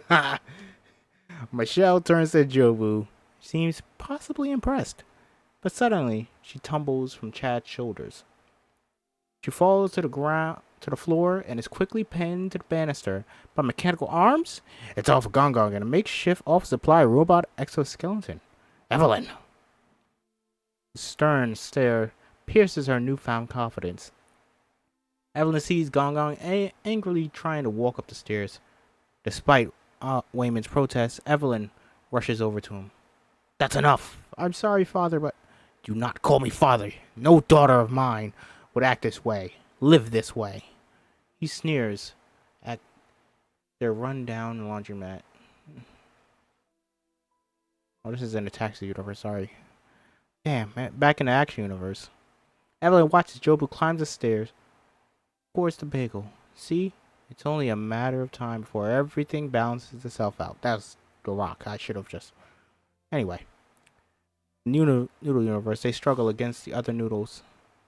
Evelyn catches Wayman, but the crowd is pushing her away in the movie star universe. Give it up! Sometimes it's better to let a fantasy live up here.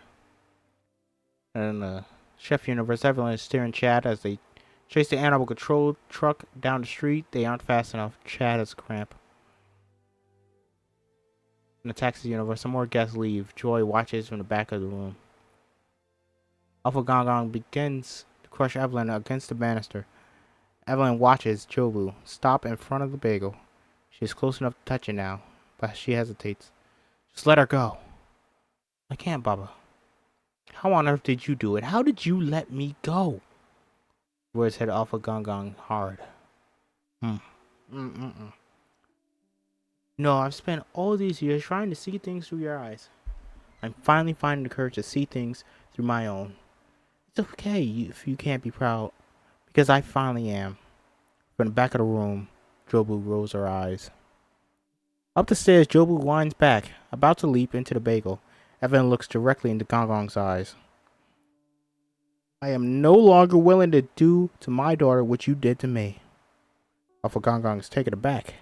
He loosens his grip, and Evelyn can finally break free. Jobu is just about to enter the bagel as Evelyn grabs her wrist. Evelyn holds Jobu's wrist and attacks his universe. Jobu is not pleased. You may see in all of your greatest fears squeezed into one. I spent most of her childhood praying she would not end up like me, but she turned out stubborn, aimless, a mess just like her mother. But now I see it as, it's okay that she's a mess, because she's just like me. The universe gave her someone kind, patient, forgiving to make up for all she lacks. She looks from Wayman to Becky, smiles. Before Jobu can stop her, Evelyn grabs Becky's hand. Ba, this is Becky. This is Joy's girlfriend. Gong Gong's face remains stoic. Becky and Jobu exchange looks of shock. Wayman is so proud of his wife. He pulls the divorce papers from his pockets. He contemplates the signature at the bottom. In the action universe, Jobu turns and looks at her mother. Evelyn walks Becky, Jobu to Gong Gong. In the Rock universe, Evelyn Rock moves another inch closer to Jobu. Read.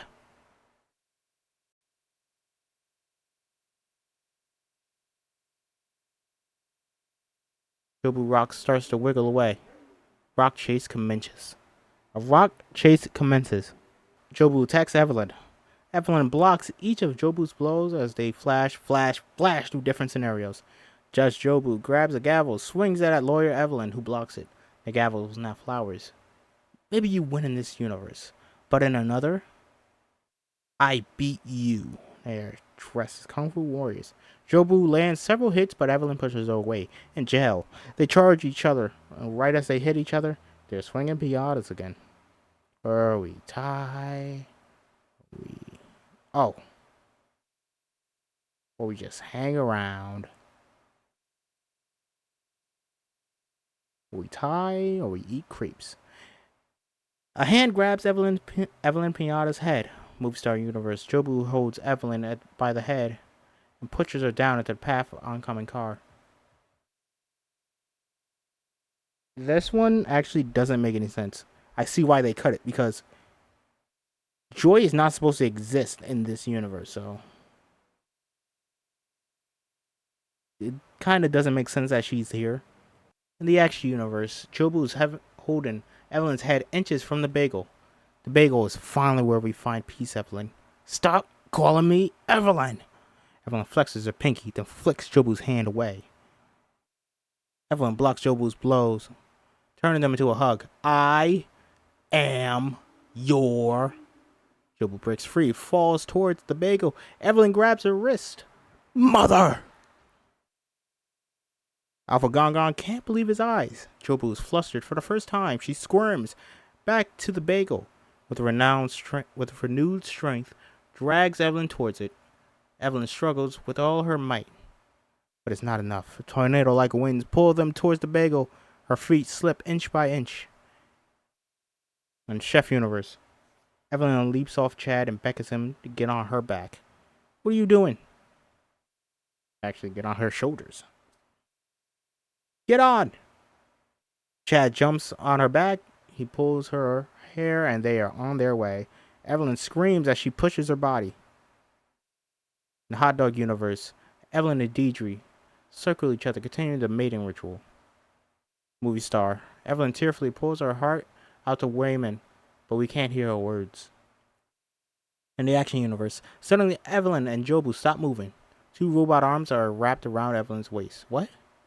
It's Alpha Gongon pulling them away from the bagel as well. Evelyn can't believe her eyes. Girlfriend? Oh, bah. What? What did he say? Becky is tearing up. She doesn't need words to understand. Oh, that's beautiful. In Action Universe, Alpha Gongongs, and I can't believe I'm doing this. A bloody Wayman stumbles over and weakly tries to help as well. The whole family is trying to drag Jobu away. Seriously? I never play the music again. Sorry. Stop, Mom. Evelyn chases Joy to her car. Joy stops abruptly and turns. Tears in Joy's eyes stop Evelyn in her tracks. Wayman and everyone left watch from the laundromat. Good for you, you're figuring your shit out. That's great. But I'm tired. I don't want to hurt anymore. For some reason, when I'm with you, it hurts both of us. So let's just go our separate ways. Please.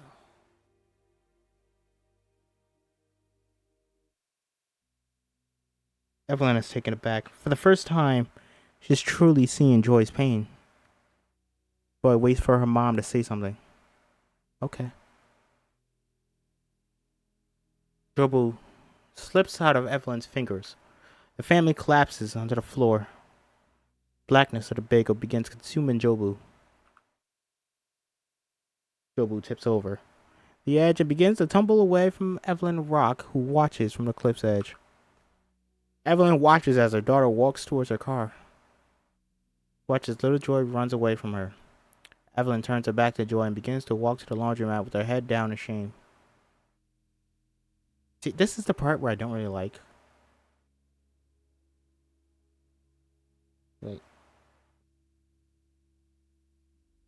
You almost let her go. That's what you kind of wanted. But then you circle back around to saving her. You saved her, then circle back around. She doesn't want to be saved, then you go back to she is saved. That's the problem I have. And I felt like it just padded the runtime a little too much. You could have just made it a little quicker. That's all I feel like. She hears Joy open her car door. Wait! Joy turns, 1 foot already in the car. But Evelyn doesn't know what to say. You're getting fat. What? And you never call me even though we're on a family plan and it's free. You only visit when you need something. You got a tattoo and I don't care if it's supposed to represent our family. You know I hate tattoos. Out of all the places I could be, why would I want to be here with you? You are right. It doesn't make sense. Evelyn, stop. That's enough. Let her finish. Maybe it's like you said. Maybe there's something out there. Some new discovery that'll make us feel like even smaller pieces of shit. Something that explains why even after seeing everything, giving up, you still went looking for me. Though all this noise and why, no matter what, I still want to be here with you. Oh, will always want to be here with you. Joy goes to her mom, finally vulnerable. So, what? It's gonna ignore everything else? It could be anything, anywhere. Why not go somewhere where your daughter is more than just this? Here, we'll get a few specks of time where any of this actually makes sense. Evelyn looks at the mess around her. We hear the sounds of the other universe swirling in. She grabs Joy's hands and the sound stops. Then I will cherish these few specks of time. Joy slowly nods her head and leans in closer to her mom. Evelyn closes her eyes and breathes in deep. As the music crescendos, Evelyn tries to let out all the other universes go. A giant chef plucks the noodles from the noodle universe. A giant chef hand plucks them from a spoon. Hold your breath. He throws them, about to thread it through Noodle's sun. It's magical, like flying. Fade to black. In the chef universe, Chad is riding Evelyn as they catch up with the truck. Rakakuni watches him as in awe through the back window. Fade to black. In Hot Dog universe, Evelyn and Deidre open their mouths and lift up their beautiful floppy fingers to squirt their finger condiments. Ew. The ritual is almost complete. Fade to black. Temple universe, Bagel Deidre pulls off her robes and swings open the temple exit doors. Light spills over her face. Fade to black. That's not in the film. Action universe. The final signs of Jobu swallowed by Evelyn. Evelyn closes her eyes and focuses. On Evelyn's cerebral map, just a few red dots. Fewer. In the opera universe, Evelyn and her father sing their hearts out to an empty room. She lets out a long, sustained note, causing the ground to rumble. Fade to black. Rock universe. Evelyn comes rolling down the hill towards Jobu Rock. They're about to make contact. Fade to black.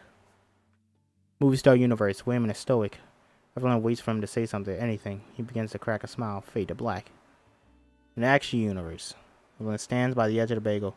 Suddenly a hand reaches out. Evelyn grabs it. She pulls Jobu out, and they stumble away from the bagel. Jobu looks exhausted. She rests her head on her mother's shoulder. Fade to black. In the Taxis universe, Joy rests her head on her mother's shoulder here as well. She lets out a sigh of deep relief. The music stops. Everything is still. They're only here. In one universe for now. Evelyn studies every little piece of the moment. The stray hairs coming from Joy's head flicker on the neon lights across the car's reflection. Hey, whoa. I'm gonna say, alright. The distant sound of highway like ocean waves. Evelyn sees Wayman and Becky tearfully watching from the laundromat entrance. Remaining guests are watching from inside. Oh god, now I feel so awkward. This is awkward, right? Joy pushes Evelyn away. They casually walk together back towards the laundromat. You still want to do your party? You can do whatever we want. Eamon hears this, pulls out the signed divorce papers from his pocket, looks them over, and tears them up. Joy spots the karaoke machine on the ground. She picks up the microphone, shakes the glass from them. You can touch, you can play if you say, I'm always yours. Aww. Wayman turns on a TV and presses play. The lyrics, A Barbie Girl by Aqua, come on the screen from the opening. The remaining men from the Chinese church choir all begin to sing in harmony. I'm a Barbie girl in a Barbie world. Life in plastic. It's fantastic. You can brush my hair, undress me everywhere. Imagination. Life is your creation. It's a beautiful song reverberates around the room. Evelyn and Joy look at each other and mouth the final lines. It's good, even if it's just for a tiny speck of time. Evelyn and Wayman sit at the table, loading papers, receipts into a file folder. We hear toilet flush and Joy steps into the room. We're definitely late now, guys. Joy, I know you could be a million other places right now. Thank you for coming. Joy rolls her eyes. She leaves with Wayman, leaving Evelyn alone for a moment. Title, Part 3. All at Once. Becky drives up to the front of the entrance. The family climbs out. Thank you for the ride, Becky. Becky puts her car in gear, but Evelyn stops her. Becky, I need to grow my hair. This means the world to Becky. She rubs the shaved side of her head and smiles. I think she said she's getting fat. Anyway, Evelyn and Wayman walk down the hallway with Joy trailing, behind them pushing Gong Gong. Wayman looks down at Evelyn's hand. She gets the courage to hold it. She looks at him, a bit unsure, then squeezes it back. They walk like that, holding hands towards the elevator. Joy heads to the bathroom. I gotta pee, hold on. I should go too. I'll hold your bag. He hands it to her, grateful, then turns away. Wait. Grabs his hand again and pulls him in. They kiss. It's sweet and a little awkward. A wall of triumphant music plays as Evelyn looks at her family. Gong Gong naps in a corner, while Joy idly scrolls through her phone. Wayman politely nods to Deidre, who chugs another protein shake. With saint-like serenity, Evelyn and Wayman hold hands, patiently wait as Deidre lists all their new infractions and thumbs through the pile of red sticky notes. Evelyn, did you hear me? I'm sorry, can you repeat that? Can you repeat the question? And cut to black. Title, Everything, Everywhere, All at Once. And we've done it, ladies and gentlemen. A very long script, a very long episode, but we've done it. We got through Everything, Everywhere, All at Once. My favorite film of 2022. Saw it on my birthday. Absolutely loved it. I've seen it 6 times. Absolutely fantastic. Everything, Everywhere, All at Once. I'm going to watch it again. You know? Mother's Day. It's a great Mother's Day film, kind of. But yeah, it is about a mother. It's about a daughter. It's about growing, learning yourself, being okay with your insecurities, with failure, giving up on dreams you had to do, learning to re-love people, not just your spouse, but your children. Oh, it's just beautiful and everything. Absolutely love it. It's my favorite film of the year, and it's probably one of my favorite films of all time. Quickly raised up to one of my favorite films of all time. I'm not sure if it is my favorite, but I absolutely love this, and it's very well deserved. Anyway, very well deserved to win all those awards. Best Directing, Best Screenplay, and you see why. Best Supporting Actress, Jamie Lee Curtis. Best Supporting Actor, Quan, of course. Best Actress, Michelle Yeoh. Best Film Editing. And what? Best Picture, that's what I forgot. Oh, Best Picture. Absolutely deserved. Honestly, I thought it wasn't going to win. But it did, and I'm very happy it did, and I'm very, very excited to see what's next for the Daniels. What's next for Michelle Yeoh? What's next for Stephanie Hsu? Quan. They do have a thing on Disney Plus. I don't have Disney Plus on. Born Chinese, something like that. Michelle Yeoh. I did see a trailer. She's a. Hold on. She's in the new Transformers movie? I know nothing about that movie. Okay, it's not. Alright. She is in it. Haunting in Venice. That's the trailer I saw. Oh yeah, I forgot she's in Avatar. I believe she's in. No, she's not. Okay. I thought she was in Avatar 2. She's in Guardians Volume 2? Oh fuck, I don't remember Guardians at all. But once again, fucking hilarious. In 2 different Marvel movies. That and Shang-Chi.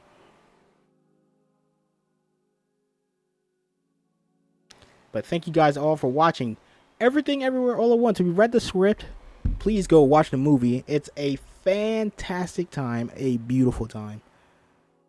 Oh, I absolutely love it. I'm going to watch it again soon. Very soon. Oh. Shout out to everybody. Everywhere. All at once. Shout out to you, Michelle. And if you guys did enjoy Everything Everywhere All at Once, you enjoy me reading scripts, check out my other scripts that I've read. I read others like kind of Spider-Man. I read Tick Tick Boom, Easy A, Coda, Moonlight. These are just things that coming off the top of my head. There's other ones that I'm probably forgetting. La La Land. I'm looking at my steelbooks. I didn't read any of those yet. We'll get there soon. I think. What do I have planned for my next one? I have it on here. Ooh. I think I'm going to have a special guest on my next one. May 20th. Join me live on Twitch. Or you can follow me on social medias. Subscribe to me on YouTube. Follow me on Spotify and all the good stuff. Spotify, Apple Music, Google Podcasts, Amazon Music. And you can keep up with these podcasts, these script readings. I am quite happy with how these are turning out. These are doing really well. For some reason, Will Gluck movies do fucking fantastic on my channel. I don't know why. But hey. I digress. For some reason, they are absolutely fantastic. And hey, I'm not complaining. If you guys would like to keep watching it, keep watching. But I am going to head out, guys. Thank you for watching. Thank you for hanging out. We'll be back with more reScribd very soon. We'll be back with... I don't want to spoil what it is, but I think my next reScribd will be a comedy by one of my favorite directors.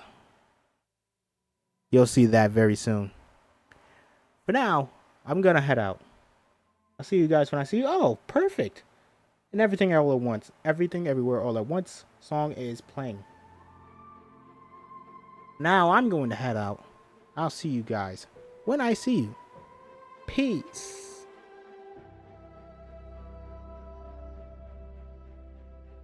Wanna be a legend, right one, remember what I said then. It's now we rockin', now we rollin', now we rockin', now we rollin'. We keep going for all time, keep playing my rhymes for all time. We keep going for all time, keep playing my rhymes for all time. I wanna be a legend, right one, remember what I said then. It's now we rockin',